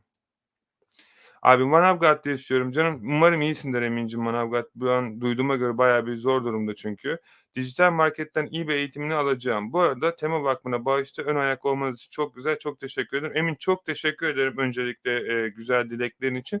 Dijital Market Mentoring'i Akademi Dijital Market Mentoring'e taşıdım ve bunu gerçekten muazzam bir eğitim yaptım Emin'cim. Eğitimin içerisinde inanılmaz derecede toptancı listesi, yeni bu problem, ödeme sorunları çözümü ve diğer olan bütün her şey var. Lütfen o başlıklara bak ve yeni kursu aldığına emin ol. Eskisini değil, yeni kursunu güncelledi. Eski kursa katılan arkadaşlar da varsa lütfen yeni kursa ücretsiz bir şekilde geçebilirler. Sadece bana, dijital market mentoring'den ulaşsınlar ve cümlelerini versinler, biz de onu taşıyalım.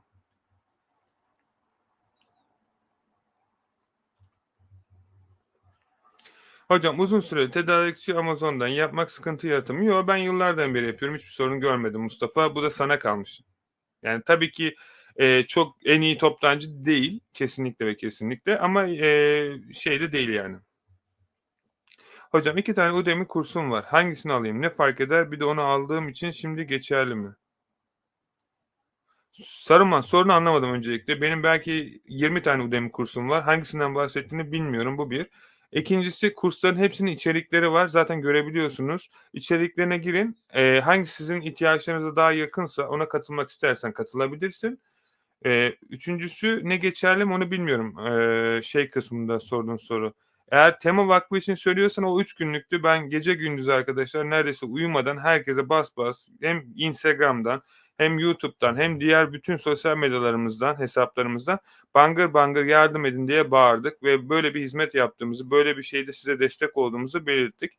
Yani üzülerek söylüyorum arkadaşlar, elimizden geleni fazla gece gündüz çalışarak 5.000 bin kişiyle mesajlaştım. Artık telefonumun şarjı, yani, şarjdayız cevap vermeye başladım size. Bütün işimi gücümü bıraktım. Çünkü en önemli olan şey o süre zarfı içerisinde o. Hâlâ da o.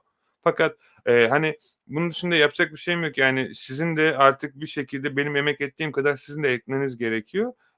Sana demiyorum, sadece genel olarak özelden yazan bütün arkadaşlara diyorum bunu. Eee, istediğine katılabilirsin Saruman.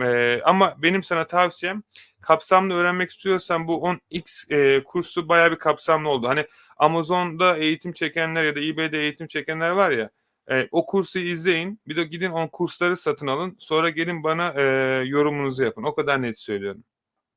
Yani boşuna paranızı harcamayın. Gidin. Eğer katılmak istiyorsanız uygun bir meblağ olduğunu düşünüyorum zaten. E-ticarete gireceksiniz. Girip bir bakın o açıklamalara. Ondan sonra, hani, Amazon'a mı katılmak isterseniz, eBay'e mi bilmeniz gereken bütün her şey var zaten orada. Hem de güncel. Mehmetciğim bu sorunun cevabını, 2 tane video var. Hatta videonun başlığı da o yazdığın şey. Oradan bulabilirsin.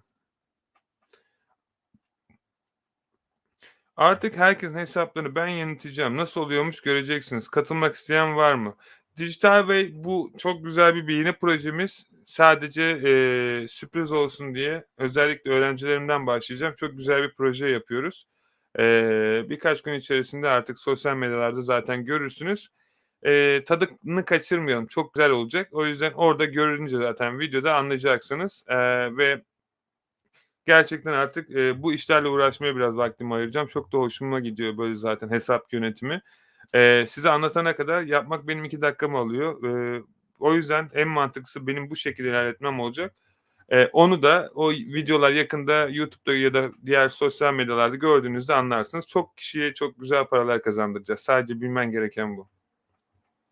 eBay'de kazandırmadan vergi kesilmiyordu. Lütfen bir şey satmazsan bir şeyin vergisini ödemezsin.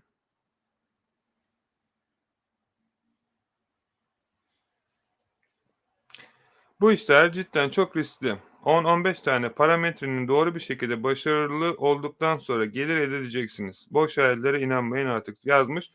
Şimdi şöyle bir şey var işte yani sadece sormak istediğim şey bu. Hani bilmiyorum ama ticaret hayatında yaptın mı? Bir ürün alıp sattın mı? Yapmadığın nereden? Yani yazdığın şeylerden belli sadece. Üzülerek söylüyorum ama doğru bir mali müşavirle bunları çok rahat bir şekilde aşabilirsin. Ülkene gelir vergisi ödemekte herhangi bir şekilde bir yanlış yok. Kazandığın parayı ödüyorsun. Para kazanıyorsun ki ödeyebiliyorsun. Kazanmadığın bir şeyi ödemiyorsun ve bir pasta dilimini düşünün. O pasta diliminin 100 tane birimi var ve o pastayı 10 parçaya bölüyorsun. Örnek olarak rakamları örnek veriyorum. Hepsi benim diyemezsin. Yaratılmış sistem böyle çalışmıyor. Bir kısmını alırsın, yardım kuruluşlarına vermek istersen verirsin. Bir kısmını alırsın, bir dilimini devlete verirsin vergi olarak. Bir kısmını alırsın, gelir vergisi olarak alırsın. Bir kısmını alırsın, sattığın ürünleri alırsın. Bir kısmını alırsın, sattığın platforma verirsin. Geri kalan senin olur. Kazanırsın, sorun yok. Bilinçsizlik asıl en büyük sorun. O yüzden platformlara gir, satış yapmaya başla. Bu işi yasal olarak nasıl yapıldığını bilen insanlardan danışmanlık al ve hiçbir şeyde korkulacak bir şey olmadığını gör. En çok korkulacak şey bilgisizlik. Bir şeyi nasıl yaptığını bilmiyorsan gerçekten korkman gerekiyor. Çünkü hata yapacaksın. Hata yapmaktan korkma ama bilen insanlarla beraber çalışıp onların tecrübeleriyle iş yaparsan bu. Şöyle bir gerçek var. Bilmeniz gereken en büyük şey. Eğer ticarete giriyorsunuz, avukatınız, muhasebeciniz, bankronunuz, işin arka tarafında finansman danışmanınız olması gerekiyor. Ticaret bir oyun ve oyunun nasıl oynanacağını bilmeniz gerekiyor ve bu bir takım işi. Daha çok para kazanmak istiyorsanız takımınızın sağlam olması gerekiyor. Bugün Jeff Bezos'un kendi muhasebesini yaptığını mı düşünüyorsunuz? Ya da Elon Musk'ın ya da diğer insanların. Belki 20 tane, 30 tane, belki 100 tane muhasebecisi var. Belki 50 tane avukatı var. Sizce bunlar fantezi olsun diye mi? Bence biraz düşünmemiz gerekiyor arkadaşlar. Hani sadece, şahsına değil, sadece vermiş olduğunuz bilgiler çok yanlış arkadaşlar. Yapmadığınız, sorduğunuz, yazdığınız sorulardan beri bu ticareti. Daha bir tane ürün bile satmamışsınız. Ya, anladığım kadarıyla, yani, üstüne alınma ama üzülerek söylüyorum. Bunlar çok basit. Sadece nasıl yapacağını bilmiyorsunuz. Bilmediğiniz için böyle şeyler yazdığınızda gerçekten üzülüyorum. Çünkü insanlara, diğer insanlara başaramayacak ya da bu işe başlayacak insanlara engel oluyorsunuz farkına varmadan. Bir şey bilmiyorsanız bırakın kalsın öyle. Öğrenmek için çaba sarf edin. Yapamıyorsanız diye başkaları yapamayacak diye bir durum söz konusu değil. İnsanlara ayaklarına bağlı olmayın. İnsanlara başarmaları için yardımcı olun ve bir şeyi öğrenin, o konuda uzman olun. Bundan sonrası size kalmış. Sizce dropshipping için sorum olacak. Toptan almak zorunda mıyız yoksa tek tek sipariş vererek drop yapabiliyor muyuz? Yo, toptan da alabilirsin. Arzu ettiğin takdirde tek tek de alabilirsin. Orada ayarlar bölümünde sipariş kısmına geldiğinde zaten sana söylüyor. Toptan mı yoksa drop mu yapacaksın diye. İyi günler. Kredi kartımı ekleyemiyorum. Videosunu izledim, denedim, yaptım ama olmadı. Dönüş bekliyorum. Tavsiyen var mı? Cem, açık konuşmak gerekirse bu eBay'in bug'ı, şu an yapılacak bir şey yok. Eğer benim anlattıklarımı yaptığın halde hala çalışmıyorsa bir de browser'ını değiştirerek tekrar denemeni tavsiye ederim. Sadık. eBay mi kolay, Amazon mu? Valla ikisi de çocuk oyuncağı. Ta ki nasıl yapılacağını bilene kadar. Furkan, işte bak Furkan mesela, Furkan'ın kafası karıştı bir kere şimdi. Gençlere vermiş olduğum motive, tecrübe paylaşımları çok değerli. Allah gönlünce versin. Valla hepinize versin. İnşallah hepiniz mutlu olursunuz. Kuzey Tekinoğlu. Hocam merhaba. Dünkü videonu tam anlayamadım. Şimdi eBay, TR IP'nizde İngiltere'de hesap kurabilir miyiz? Arkadaşlar şöyle bir durum söz konusu. Türkiye'deki IP adreslerinizden eBay'de hesap açabilirsiniz ve bu hesaplarınızı 2-3 ay gibi bir süre boyunca o Türkiye'den besleyip normal bir şekilde ürünlerinizi listeleyebilirsiniz. Belirli bir süreye ulaştıktan sonra da burada işinizi büyütüp şirket açma sürecinize geldiğinizde hesaplarınızı İngiltere'ye taşıyabilir. Burada satışlarınıza devam edebilirsiniz. Benim buradaki amacım hesaplarınızın açılır açılmaz VPN ya da VPS'lerle kapanmasını engellemek. Çünkü evde kullandığınız dinamik IP'ler açıkçası çok güvenli ve eBay'in istediği IP'ler ki çoğu suspend sebebi IP'lerin güvensizliğinden kaynaklanan bir şeydi. O yüzden ben bunu çözmeye çalıştım. eBay'le de çok görüştük ve eBay'in kendisinin önerdiği senaryo da bu. Ve Türkiye'deki Payoneer hesaplarınızı da bu eBay hesaplarınıza bağlayabilir. Çok basit bir şekilde Türkiye'den işlemlerinizi yapabilirsiniz.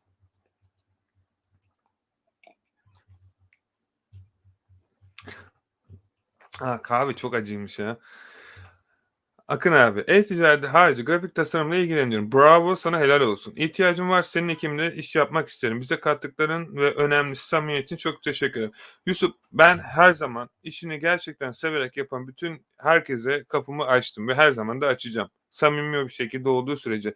Dijital market mentoring kısmından bizlere ulaş ve yapmış olduğun şeyi paylaş. Ben de tabii ki seninle beraber çalışmaktan mutluluk duyarım. Neden olmasın? İkimizin de birbirine öğreteceği çok şey olacağını ben şahsen eminim. Bize her zaman ulaşabilirsin.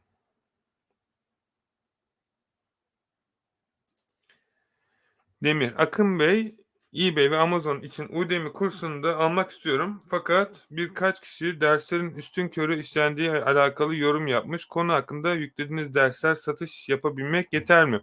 Demir, açık konuşmak gerekirse yani insanların yaptığı yorumlara bir şey demiyorum. Orada 45 binin üzerinde öğrenci var. 4,4 şeklinde bir başarı oranı var. Fakat her nasılsa açıkçası hiçbir zaman insanlara bir yeterli olamayacaksın. İstersen altın közü. Bu platformu hani dürüst konuşayım ama hani şey için söyleyemiyorum. eBay platformunu Türkiye'ye öğreten neredeyse benim. Facebook Marketplace'le beraber. Benim öğrettiğim şeyleri bugün insanlar öğrendiği zaman bu böyle diyor bir işin komik tarafı. Yani ben gösteriyorum adamlara gösterdikten sonra bu böyle mi falan diyor.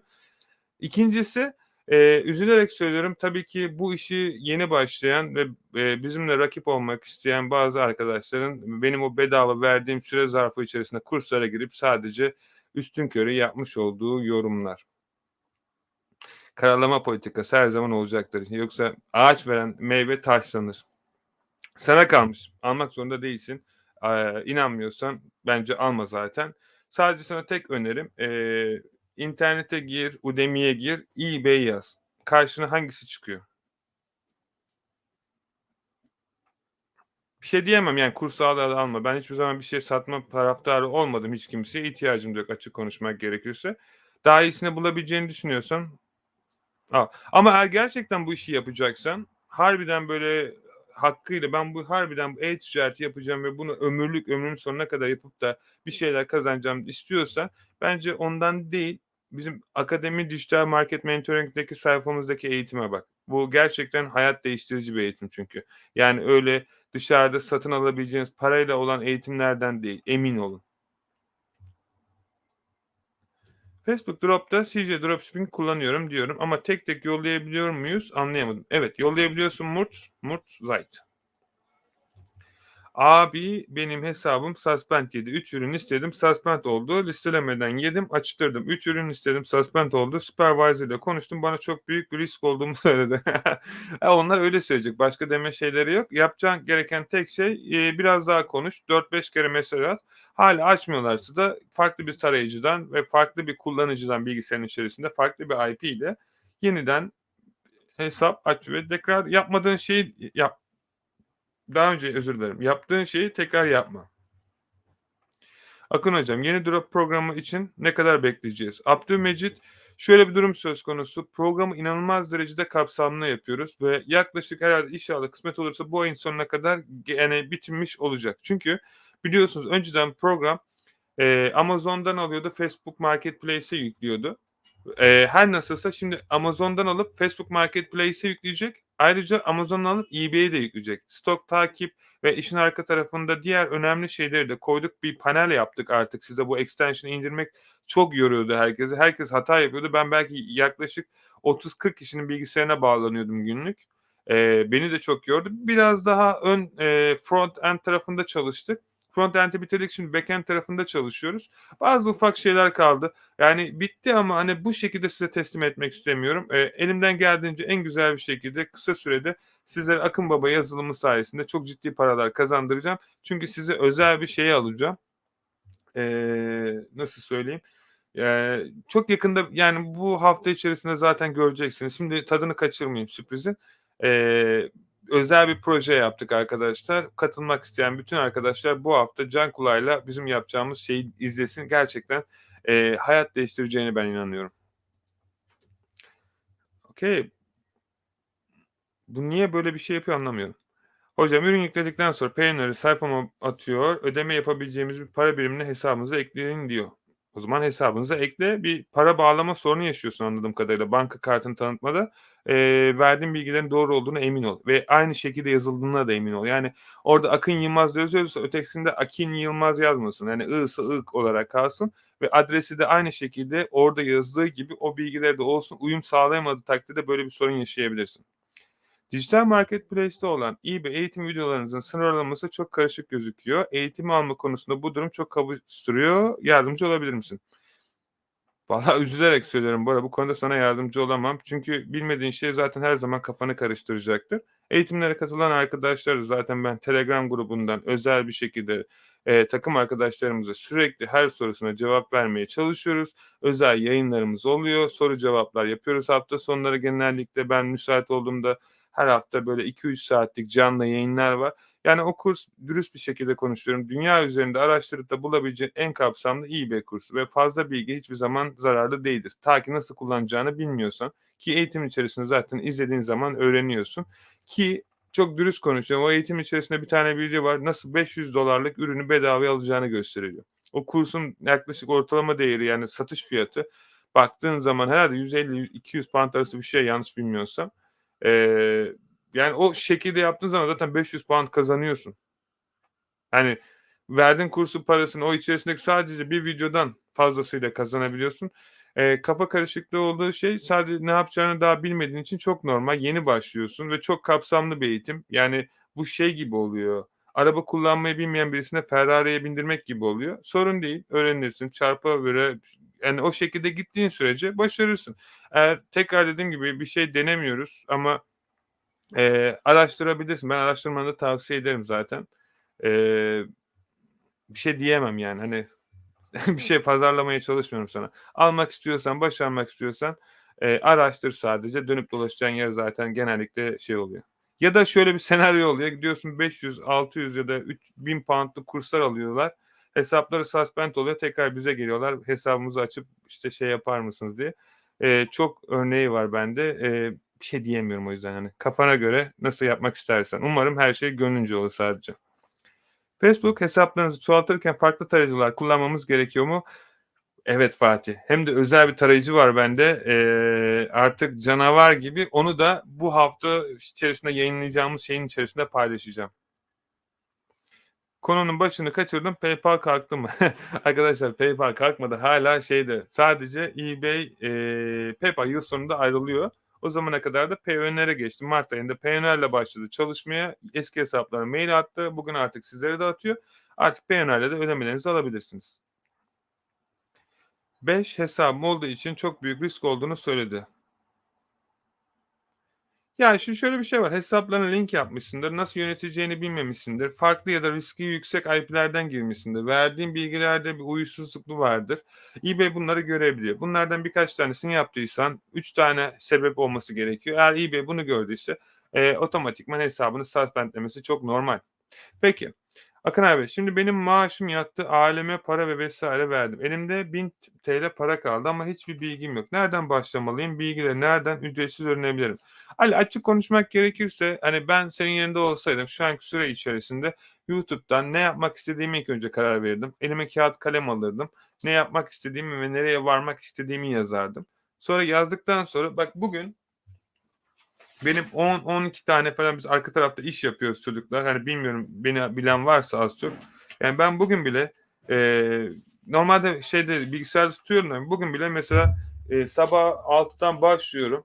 Her saat ne yaptığımı yani gece saat 12'ye kadar hepsini adım adım altına günlük ne yapacağımı, bugünün işlerini ve neler yapılması gerektiğini bugün bile yazıyorum. Sen de tut.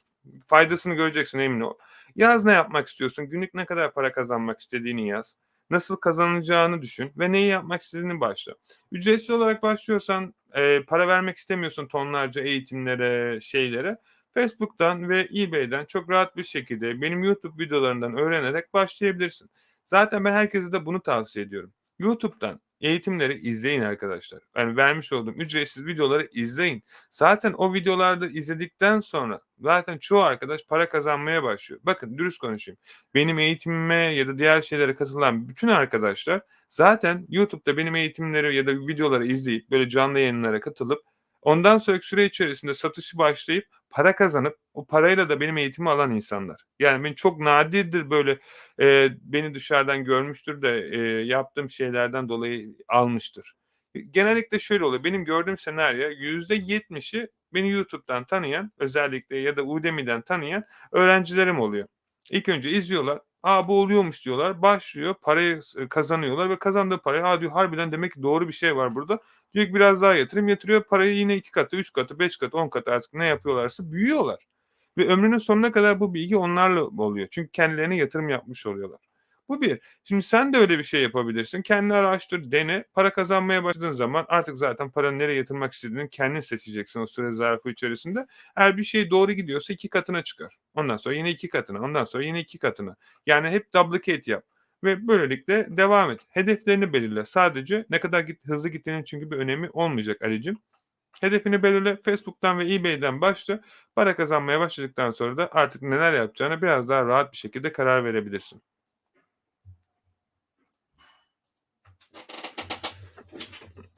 Abdülmecid. Canım benim, çok teşekkür ederim. O, ben bayağı bir geriden geliyorum o zaman arkadaşlar. Çok özür dilerim. Abi çok kaliteli ve iyi bir insansın. Her şey için çok teşekkürler. O sizin güzelliğiniz Mehmet. Umarım size faydalı oluyordur. Merhaba, şu an Türkiye'den PayPal olmadan eBay satış yapabilir miyim? Yapabilirsin Fatih'ciğim. Akın selam. Utku merhaba, nasılsın? İlgi ve istekle izliyorum. Emeğine sağlık. Ben de seni çok seviyorum Utku. Çok teşekkür ederim. Senin başaracağına da çok çok inanıyorum. Umarım her şey hepinizin gönlünce olur. İyi ki varsınız. Ecevit'ten ürün listeleyip Ecevit mi, Ecvit mi? Burada bir kelime oyunu var. Facebook'ta drop yapmaya çalışıyorum. CJ'de soru direkt olarak tek sipariş geçebiliyor muyuz yoksa ürünleri tekrar toptan alabiliyor muyuz dedikten sonra evet, bu soruya 3. kez evet diyorum. Aslında yapsanız böyle bir soru sormayacaksınız. Denemediğiniz için böyle şeyler oluyor.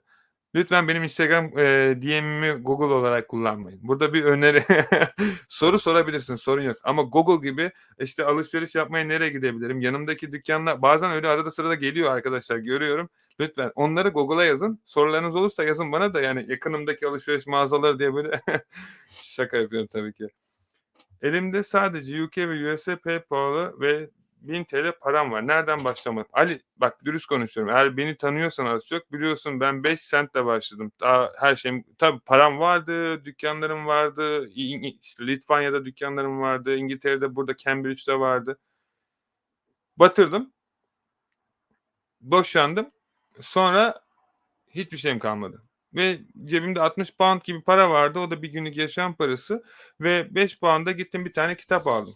Böyle bir kitap. Aldığım kitabın ne olduğunu çok iyi biliyorum. Hatta size kitap demişken arkadaşlar yeni kitaplar aldım. Okudum. Yakında size hepinizin şeyini yapacağım.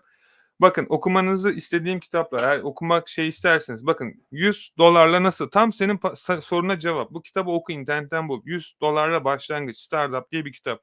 Tavsiye ederim. Çok hoşuma gitti. Benimki 5 cent'ti. İlber Ortaylı'yı sevenler varsa bence okusun. Bunu eskiden okudum. Şimdi orada duruyor. Vermem lazım. Milyon Dolarlık Blog. Bunu bunları yeni aldım, okumadım. Ama çok hoşuma gitti. Money. Know more, make more, give more. Daha fazla öğren, daha fazla kazan ve daha fazla ver. Harbiden de hayatın kuralı bu böyle arkadaşlar. Bunu neden aldığımı bilmiyorum. Herhalde Multi, bu da şeyle ilgili bestseller olduğu için almıştım bunu. Daha az çalış, daha fazla oluştur ve nasıl yani nasıl bu saldırganlığından para kazanabilirsin araştırmandan daha doğrusu hustle. Start with why. Simon Sinek. Bu gerçekten çok akıllı bir çocuk. Ben çok seviyorum onun. Özel YouTube'da bayağı böyle Netflix'te değil. TED'de konuşmaları var. Özür dilerim. Netflix değil. Netflix bambaşka bir senaryo. O yüzden tavsiye ederim. Nedenle başla diye. Bunu bitirdim. Yani bu biraz ağır bir kitap arkadaşlar. Buradaki para nasıl kazanılacağını bilmiyorsunuz. Belki şey olabilir. Milyoner Messenger. Çünkü çok böyle biraz daha böyle şeyle ilgili bilgiler veriyor. Hani yatırımlarla ilgili. Eğer yatırım ne yapmamalıysanız bugüne kadar belki biraz kafanızı karıştırabilir. TED Talks. TED konuşmaları benim yıllardan beri hayallerimden bir tanesi Türkiye'ye geldiğimde inşallah kısmet olursa 2 yıldan beri Türkiye'ye gelemiyorum. Çok ilginç bir şekilde. Malta'ya gitmeyi düşünüyorum her şey olursa ama Türkiye'ye gelemiyorum. Neden? Ülkeme ne zaman gelsem geçen sene gelecektim. Pandemi çıktı bu sene gelecektim. Ülke yanıyor. Yani giriş de yapamıyoruz. Burada kaldık. Bir sağlık sorununuz olmadığı sürece çıkamıyorsunuz Türkiye'ye ya da farklı yere. Ve geldiğinizde burada bayağı bir karantinada tutuyorlar ve çok büyük ağır böyle şeyleri var, uğraşmalı süreçleri var. Türkiye o hâldeyken içim yani üzülüyorum çok ama bir şey yapamıyorum gerçekten. Buradan elimden geldiğince sayenizde 5.000 tane ağaç diktik ya da bir şey daha çok şey yapabileceğimi de biliyorum ama biz araştırıyoruz arka tarafta daha iyi neler yapabiliriz diye. Haluk Levent'e de destek olmaya çalışıyorum bu aralar. Bakalım inşallah bu şeyleri de atlatırız ve güzel olur. Trilyon dolarlık koç. Bu benim.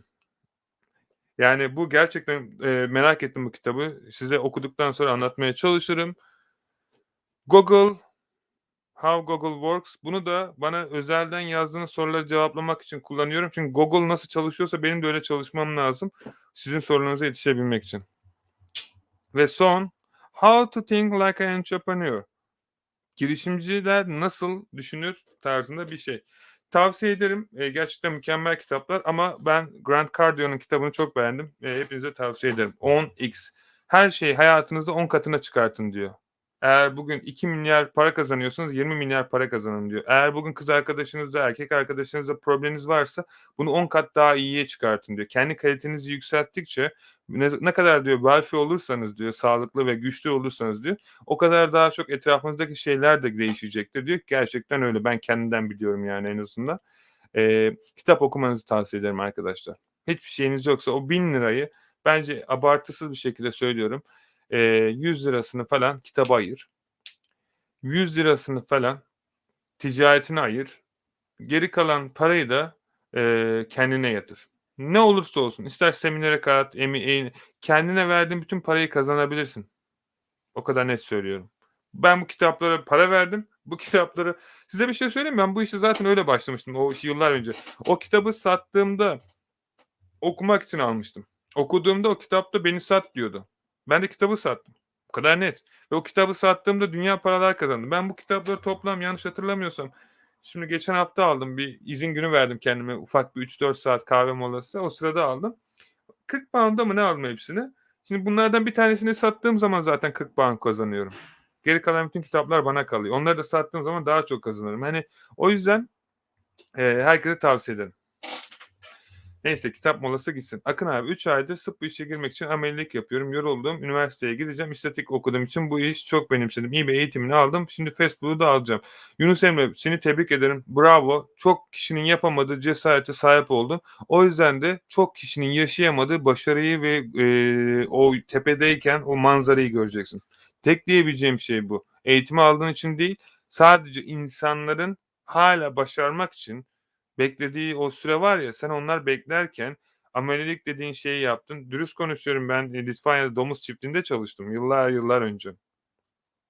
Yapacak bir şey yok. Hayat bazen sevdiğiniz işi yapabilmeniz için sevmediğiniz işleri yaptırıyor size ki böyle oluyor zaten. Üzülecek ya da gocunulacak bir şey yok.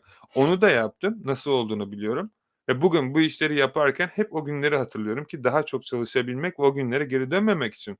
Çünkü önüme bakıyorum artık. Senin de öyle bakacağına inandığım için manzara çok güzel. Sadece diyebileceğim şey burada Yunus Emre. Sadece tek diyeceğim sana birinci katta oturanlara o manzaranın zevkini anlattığında anlamadıklarında üzülme.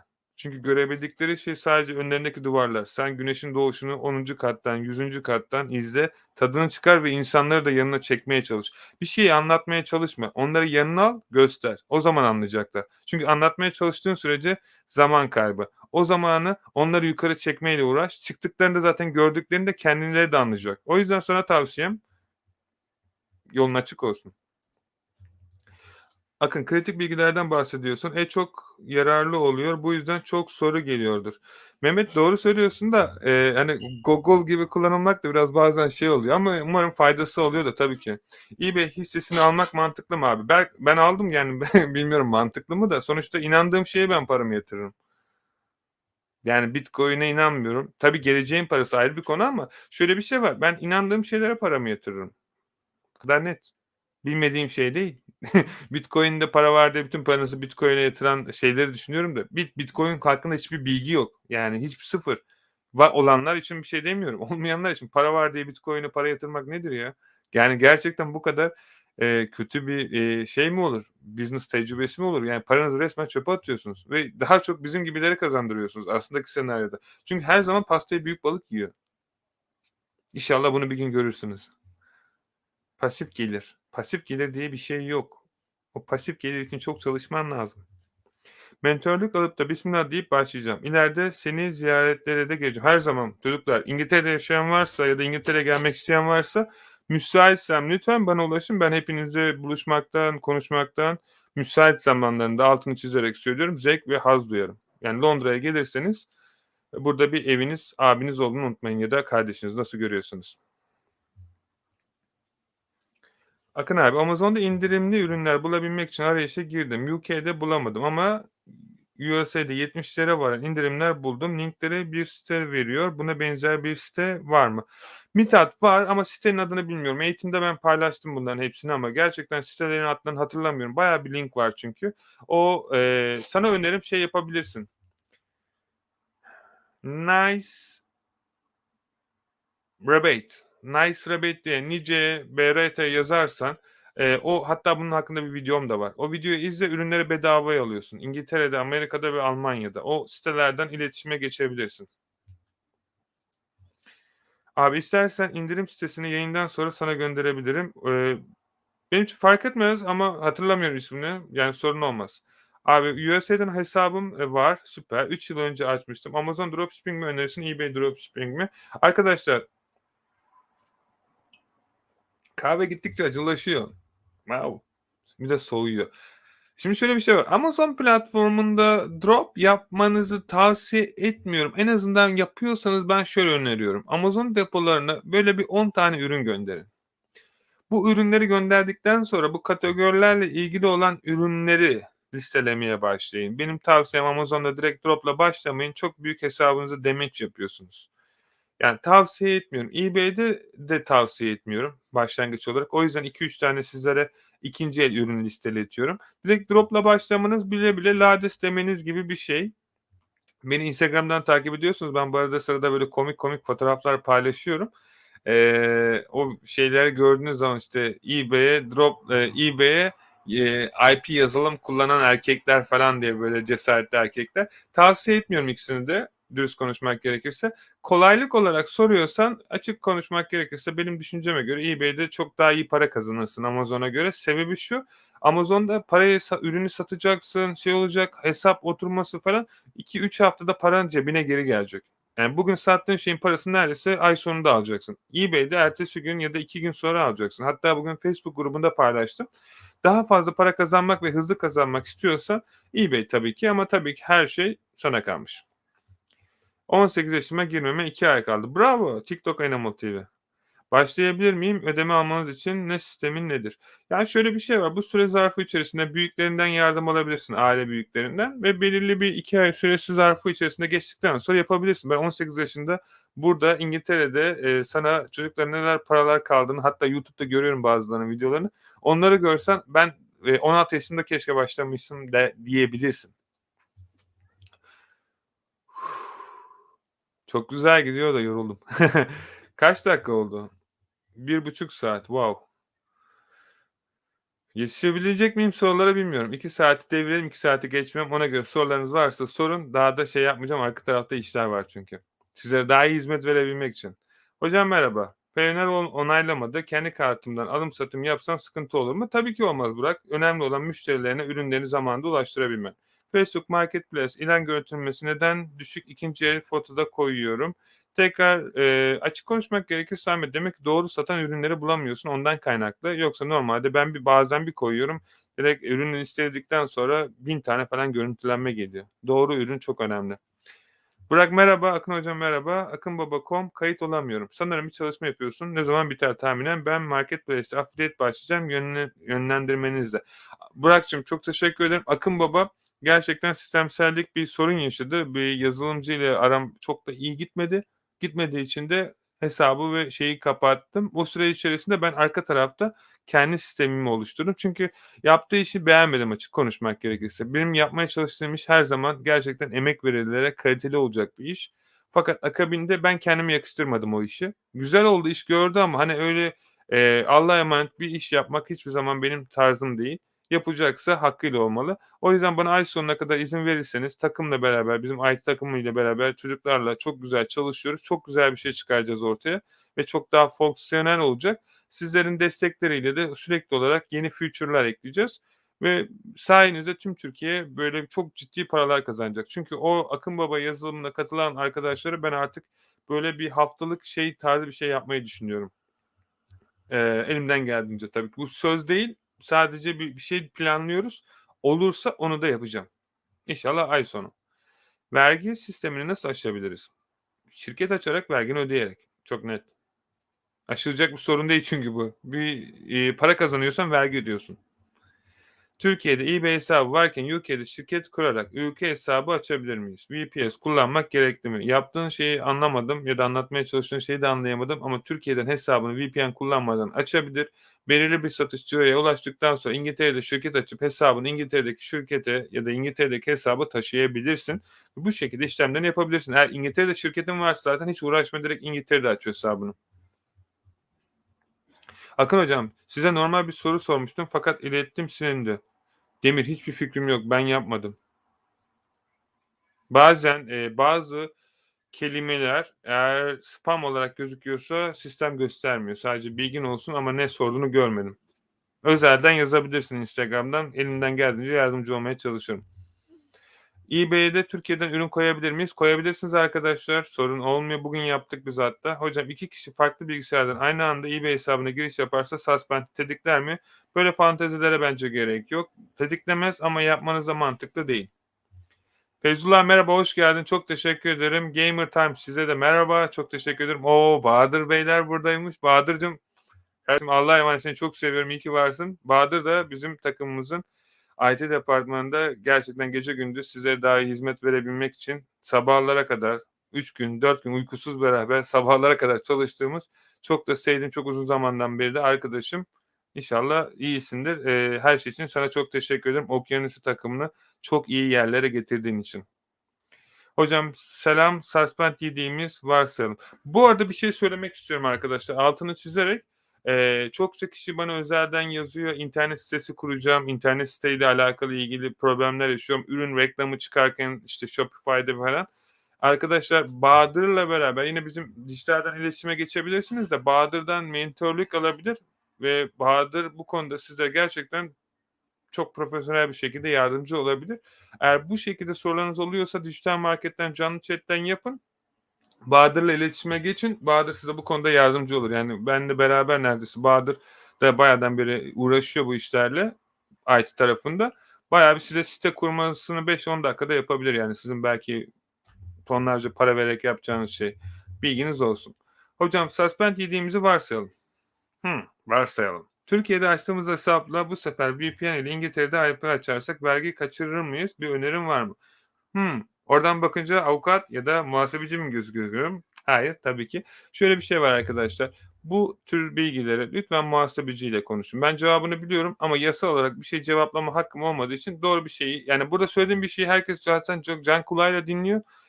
Benim söylediğimin çoğunda insanlar anlamadığı için yanlış anlıyor. O yüzden, hani, hep tadında bırakmaya çalışıyorum. Biz bunu çokça açıkladık diğer videolarda da. Benim muhasebecilerle beraber konuştuğum bir video var. Eğer vaktin olursa o videoyu izle. Orada muhasebeci arkadaşlarım, hem Amerika için hem de avukatlar da var konuştuğumuz bu kanalda. Videoları da mevcut. İzlersen zaten sorunun cevabını alacaksın. Hem de bir yasal olarak birisini. Çünkü ben de biliyorum ama, hani, bu sorunun cevabını yasal olarak verecek birisi ben değilim. Akın abi, laptop kullanarak eBay'de işlem yapmanın sakıncası var mı? Laptop olursa olur da laptop kullanırsam bilmiyorum. Daha önce denemedim Feyzullah. Şaka yapıyorum. Tabii ki hiçbir sorun olmaz Feyzullah'cığım. Akın maalesef cevabını kaçırdım. Şimdi yeniden geldim. Süper, hoş geldin. Facebook Market'te hesabımı açtım. Yeni hesap. Denetleme sürüyor. 24 saat oldu. Ne kadar sürüyor bu işlem? Yeni bir hesap açmanı tavsiye ettim ben. Eğer o şeyi kaçırdıysan. Yine gittiysen bir daha cevaplamayacağım. Mersin'den selam. Oo, çok teşekkür ederim Mersin'e. Umarım hepiniz iyisinizdir. Başkan adamsın. Çok faydalı bilgiler paylaşıyorsun. Teşekkür ederim. Ben teşekkür ederim ve Mersin'e çok teşekkür ederim. Umarım o taraftaki bütün herkes iyidir. Hop. Wow, Twitch. Merhaba Twitch. Umarım iyisindir. Twitch'ten de takip edebilirsiniz arkadaşlar bizi. Twitch'te yayınlarımız da devam ediyor. İyi akşamlar, iyi yayınlar. Hesabı açtım. Amazon hesabı. İlk günü suspend oldum. Çok normal. Benden elektrik, doğalgaz, internet, su faturası, evlilik cüzdanı değil tabii ki. Bu abonelerin hiçbiri benim üstüme değil, annemin üstüne. Benim gönderebileceğim tek belge kredi kartı ekstresi. Kendi hesabımı açamayacağım galiba. Açmışsın zaten. Hesap yemişsin, şimdi bunu daha yeni anlıyorsun. Süper, tamam. Annemin adına hesap açmayı düşünüyorum. Sence ne yapmalıyım? Bence annen yaşı tutuyorsa annenin adını aç. Yani çok net bir şekilde. Ama bence eBay'de başlayıp biraz para kazan. Çünkü Amazon'da şu, şu bana yazdıklarına başladıysa bence Amazon'da çok uzun bir soluklu bir maceran olmayacak. Yani eBay'de, Facebook'ta başla, para kazan, ondan sonra Amazon'a geçersin. PayPal kalktı mı? Bu soruyu ben yaklaşık bir saat önce cevapladım. Hem de aynı şeyi de sana söyledim. Payoneer hesabım var. Bravo. Bu ay eBay hesabına bağlanamadım. Neden bilmiyorum. Acaba eBay ve Payoneer hesaplarını farklı kullanıcılar üzerine olursa sorun olur mu? Yani şimdi sorduğunda soru yani. Arkadaşlar, olur yani tabii ki. Akın kardeşim orman yangın ekiminde çalışıyor. Buradan selam. Feyzullah, çok teşekkür ederim. Kardeşini canla başla öp sarıl bizim için. Destekler için çok teşekkür ederim ona. Umarım sağ salim bir an önce bu şeyler biter. O da sizin yanınıza döner ve gerçekten çok ama çok teşekkür ederiz. Canla başla bize bu zorlu süreçte yardım eden herkes için. Yani umarım hepsi iyidir. Okay. İnanılmaz derecede sorular geliyor ve ben bu kadar soruyu cevaplayamam. Böyle bir gerçek var. Ahmet, Facebook'ta müşterilere yazdığın anda otomatik mesaj gönderebiliyor muyuz? Gönderebiliyoruz Ahmetciğim. Sadece nasıl yapılacağını bilmen lazım. Abi Twitch'te sohbete bakar mısın? Bir şey yazdın da. Muhammed Twitch'te yazdığın sohbette de ben burada görebiliyorum ama yazdığın şey önüme düşmedi.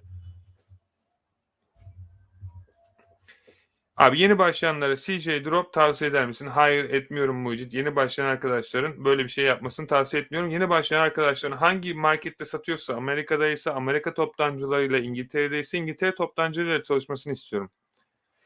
Tolga, selam keyifli akşamlar. Emeklerin için sağ ol. Umarım hep beraber mutlu yayınlara ulaşırız. Zaten ulaştık. Çok daha iyilerine gidiyoruz ve yapacağımıza da inanıyorum Tolgacığım. Umarım sizlerin destekleriyle ancak bunu ben yapabilirim. Tek başıma yapamam.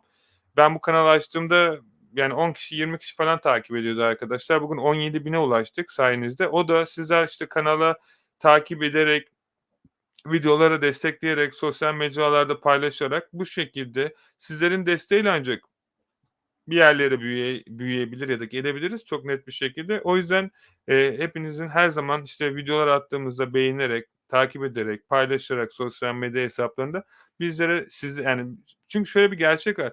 Bize yaptığınız destek sayesinde size daha güzel bilgiler araştırıp bulabiliyor ve daha sağlam bilgilere ulaşabiliyoruz.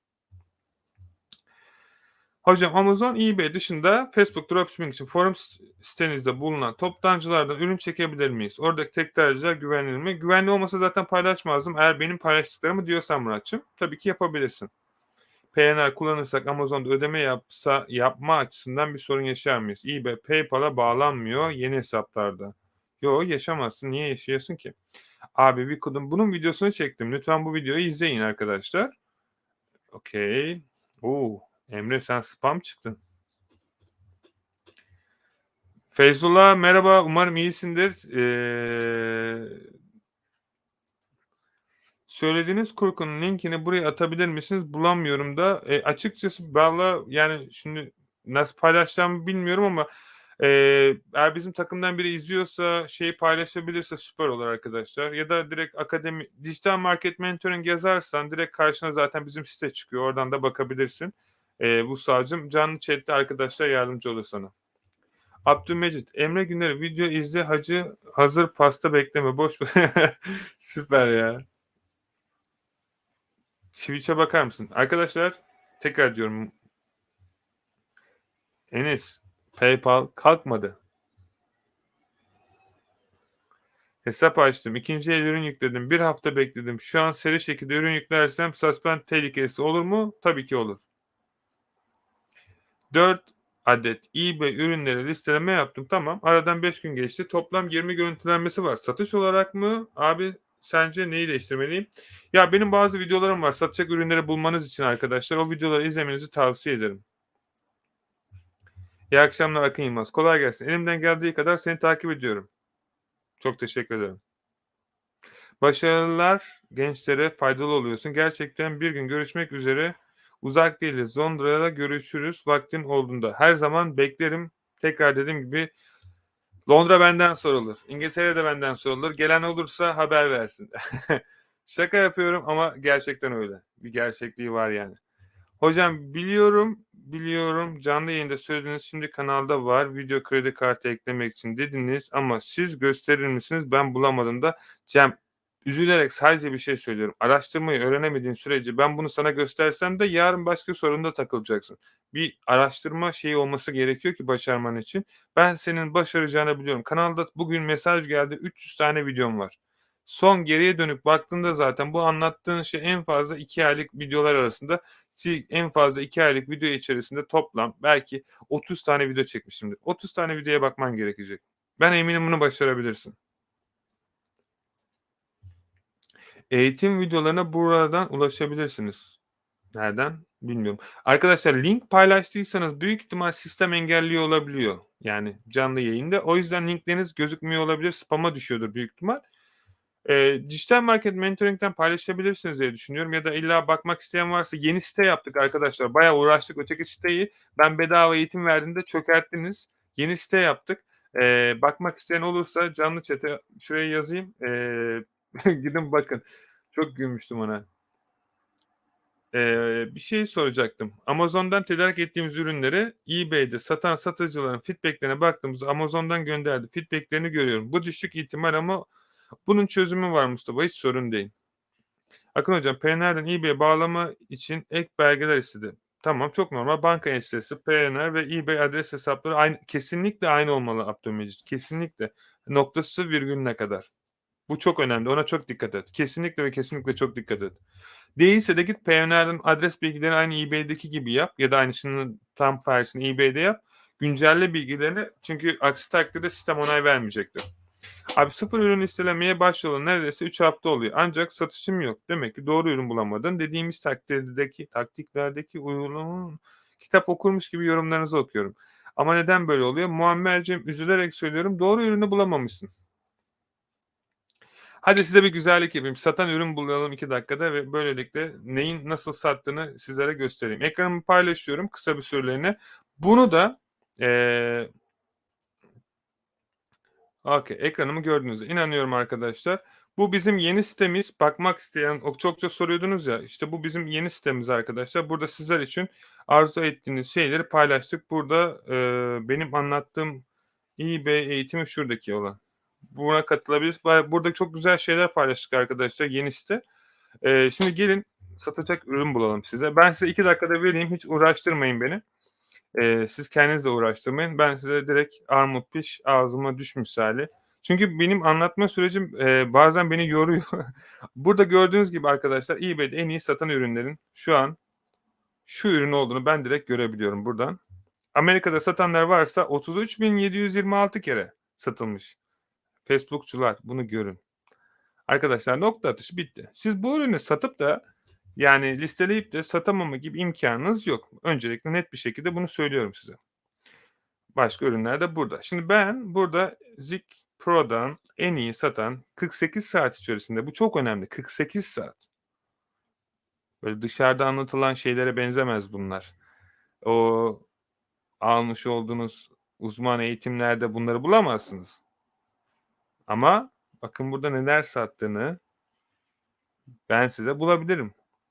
Hangi markette olduğunuzu düşünürsek, hadi gelin biraz, hep Almanya diyorlar. Gelin Almanya'dan bakalım. Almanya'dan bana çok yazıyorlar. Almanya'da beni çok seviyorlar herhâlde. Almanya'daki herkese çok selam söylüyorum. Hele özellikle Azerbaycan'da, bütün kardeşlerimize selamlar olsun. İnanılmaz derecede, dünyanın her yerinden yazıyorlar. O kadar çok Türk varmış ki artık bir gün, Rusya'yla, bir gün, Dubai'yle, ertesi gün, Amerika'yla, ertesi gün dünyanın Finlandiya'dan, her yerden her gün mentörlük alıyorum arkadaşlar ve hepsi dünyanın farklı yerinden. Böyle, "Vay be!" diyorum, "Dünyada ne kadar çok Türk varmış." Harbiden hepsine selam olsun ve burada en çok satan ürünleri Almanya'da 10 tane, 20 tane, bayağı bir ürün varmış ya.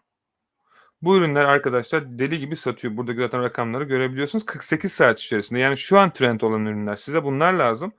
Bu ürünleri, nerede paylaşabilirim ben? Bu ürünleri canlı chat'e atamam. Bu ürünleri nerede paylaşabilirim? Nerede paylaşabilirim? Discord grubunda olmaz. Forum sitesinde paylaşalım. Bizim forum sitemiz var arkadaşlar. Sorular karışmasın diye. Giriş yap. Tamam, giriş yap.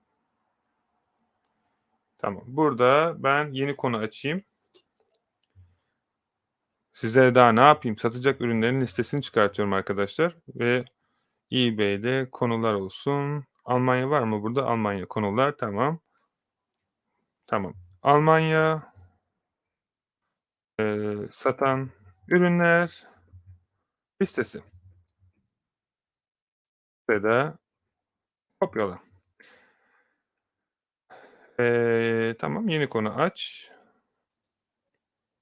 Ne sorunlu? Görüntüleme işlemi ne kadar uzun sürüyor? Lütfen kısalt. Görüntüleme mesela işlenemeyecek kadar uzun. Okay.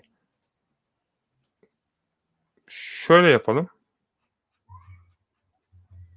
Bu altta kötü olanları kaldıralım. Şimdi paylaşalım yerse. Tamam. Şöyle bir şey deneyelim o zaman. Şunu olduğu gibi kaldıralım. Ve sayfayı yenileyelim. Hepsini almayın bu sefer. Bir 10 tane falan alalım. Bakalım o zaman yiyecek mi? Şöyle alalım, bu kadar. Zaten önemli olan yukarıdakiler. Yeni konu aç. Almanya.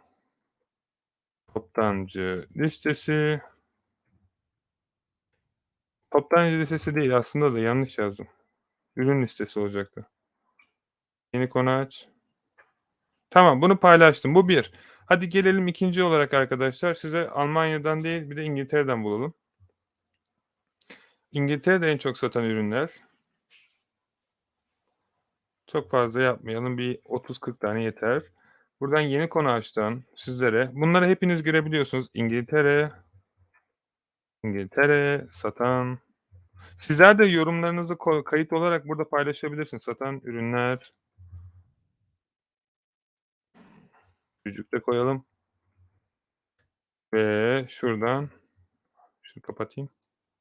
Yeni konu açtan 20 tane resim mesajı içeri okay, 20 tane istiyormuş. Herhâlde onu yapabiliyormuşuz. Peki, bir daha deneyelim. 1, 2, 3 hop. Sayfayı tekrar yenileyelim. İngiltere satan ürünler. Şunu komple seçelim, kaldıralım ve buraya yenisini yapıştıralım. Yeni konu aç. Bakalım bu sefer yiyecek mi? Yedi. Son olarak Amerika'daki arkadaşlara da ya unutmadık tabii ki. Unutur muyuz? Amerika'da yaşayan bütün gurbetçi arkadaşlarımıza hepsine çok selam olsun. Şu an Los Angeles'ta umarım hava güzeldir. USA'de satan ürünler. Los Angeles'a da gitmek çok istiyorum gerçekten. Bir tatil olarak. Hemen buradan USA hemen bulalım. Şu ürünleri de şurada paylaştık. Yeni konu aç. Hadi ve tamam, bu kadar bitti. Dijitalkazan.net yazarsanız bu sayfaya ulaşabilirsiniz. Aşağıda açıklamalarda zaten mevcut olacaktır. Umarım faydalı olmuştur. Tadını çıkartın. Okay. Arkadaşlar sorular gerçekten inanılmaz derecede güzel geliyor. Fakat benim yetişebileceğimi ben şahsen düşünmüyorum. O kadar, abartı geçti. Büyük insansın ve sen Muammer çok teşekkür ederim. O senin kendi güzelliğin canım benim. Ahmet, Tema Vakfı'na yaptığın bağış ile Udemy'den eğit kursunu hala ücretsiz veriyor musun? Hayır, vermiyorum. Çünkü 3 gün boyunca gece gündüz bu projeye destek olsun diye insanlara yalvardık açıkçası. Çünkü bu biliyorsunuz bekleyecek bir şey değildi. Bu önemli bir şeydi ve elimizden geldiğince bağırdık. Her sosyal medyada, YouTube'da, diğer Instagram'da şey yaptık. Ben yardımcı olmaya çalıştım arkadaşlar açıkçası ama, hani, aynı şeyi sizden de bekledim. Yapmayan arkadaşlara da açıkçası çok da, şey yapacağımı düşünmüyorum. Ben elimden geleni yaptım. Daha iyisini de yapacağım, ayrı bir konu. Takipte kaldığın sürece güzel şeyler olacaktır. Hocam çok teşekkürler cevabınız için. Selametle kalın. İyi akşamlar. Çok teşekkür ederim. Okay. Peki. Soruyu da böyle kaldırdık ve arkadaşlar şimdi son bir şey söylemek istiyorum. Eğer bizlere gerçekten bu işi ciddi bir şekilde yapacak ve gerçekten emek edeceksiniz, sizler için hazırlamış olduğumuz Dijital Market Mentoring sayfasından bizlere ulaşabilirsiniz ve şu sayfa olacak. Bu sayfadan bizlere ulaşabilirsiniz. Soru, görüş ve önerileriniz için her zaman yorumlara kısmında bizlere sorularınızı yazabilirsiniz. Bu şeyleri yaptıktan sonra para kazanmamanız, internette başarılı olmamanız gerçekten çok, düşük bir ihtimal. Her nasılsa kendinizi eğittiğiniz kadar ve bu eğitimde öğrendiğiniz şeyi kullanabildiğiniz kadar para kazanacağınızı hiçbir zaman unutmayın. Her şey çok basit. Sadece kendinize inanın ve gerçekten bu süre içerisinde size hayali gerçek yapanlarla hayatı ve hayali pazarlayanlar arasındaki farkı görebilecek kadar kendinizi geliştirin. Bunu da ancak okuyarak yapabilirsiniz. Hepinize çok güzel bir gün dilerim. Türkiye'de bu yaşadığı zorlu süreçler kısmında yardımcı olan bütün herkese canı gönülden destek ve, teşekkür ederim. Okyanus ailesi olarak Türkiye'nin yanındayız. Yanında olamasam da ülkemin her zaman gönlümde ve elimden geldiğince her şeyi yapmaya da hazırım. Sizlere de vermiş olduğunuz bütün destekler için çok teşekkür ederim. Sizlerin desteğiyle biz Türkiye'yi dünyanın en özel ve güzel ülkesi haline getireceğiz ve daha iyi gelişmeleri için daha güzel yerlere ulaşabilmek için de gece gündüz çalışıyoruz. Benim aslen aslında niyetim bu projeler ve inşallah bu süreç geçtikten sonra Türkiye'deki bu zorlu süreç, Türkiye'de gerçekten ufak yaşlarda ortalama olarak 5 yaşlarıyla 15 yaşları arasında olan bütün gençlere Okyanus Üniversitesi'ni açıyoruz. Okyanus Üniversitesi'nde ücretsiz bir şekilde yabancı dil eğitimi, e-ticaret eğitimi ve akabinde kendi gelişmeleri için sanat üzerine ve özel şeyler üzerine eğitim vermeyi planlıyorum. Ve bu süre zarfı içerisinde tüm Türkiye'de, Azerbaycan'da, Almanya'da önemli de dünyanın neresinde olursanız olun belirli bir katılım formu olacak. Bu katılım formundan bu bütün kardeşlerimize, bütün güzel o geleceklerimize elimden gelebildiğince altyapıyı sağlam olacak şekilde eğitmeye çalışacağız. Bu eğitim süresinde kesinlikle bir ücret alınmayacak ve herhangi bir şekilde tamamen yardım amaçlı olacak. Bunu başarabilmek tek başıma yapabileceğim bir şey değil. Eğer herhangi bir konuda yetenekli olduğuna inanıyor ve bu şekilde belirli saatlerinizi ayırarak bizlere destek olmak istiyorsanız dijital market mentorluktan bizlere ulaşabilirsiniz. İngilizce öğretmeni olabilirsiniz, sanat öğretmeni olabilirsiniz ya da farklı bir şekilde matematik öğretmeni olabilirsiniz ve günde bir saat vaktiniz olabilir. Gitar öğretmeni ya da müzik öğretmeni de olabilirsiniz. Belirlenmiş olan projelerde her gün düzenli olarak bu öğrencilere internet üzerinden eğitim verilecek ve bedava, ücretsiz tamamen Türkiye'deki gençlere, geleceklerimize güzel bir yardım etmek için ben Okyanus ailesi olarak belirli bir hem de gelirimizi de oraya ayırarak Türkiye'deki bütün genç olan arkadaşlara da yatırım yapacağım. Çocuklar benim gerçekten çok sevdiğim ve değer verdiğim bir şey.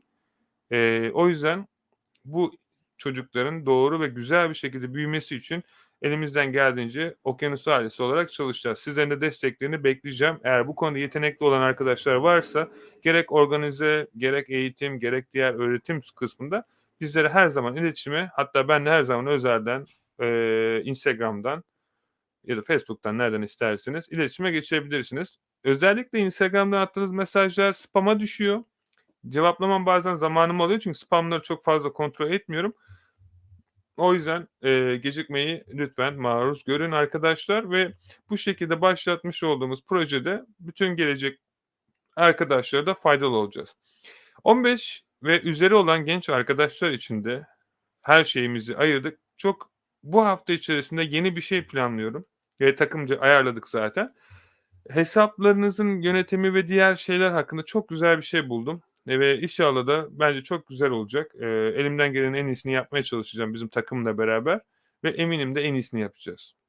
Sizi seviyorum. Gönlünüzce her şey olsun. Umarım bu, artık haberlerden de artık sabahları uyandığımızda vazgeçmiş oluruz ve her şey gönlünüzce olur. Başarmak istiyorsanız başaranları takip edin. Başka bir yol yok arkadaşlar. Kendinize iyi bakın, sağlıcakla kalın. Hoşça kalın.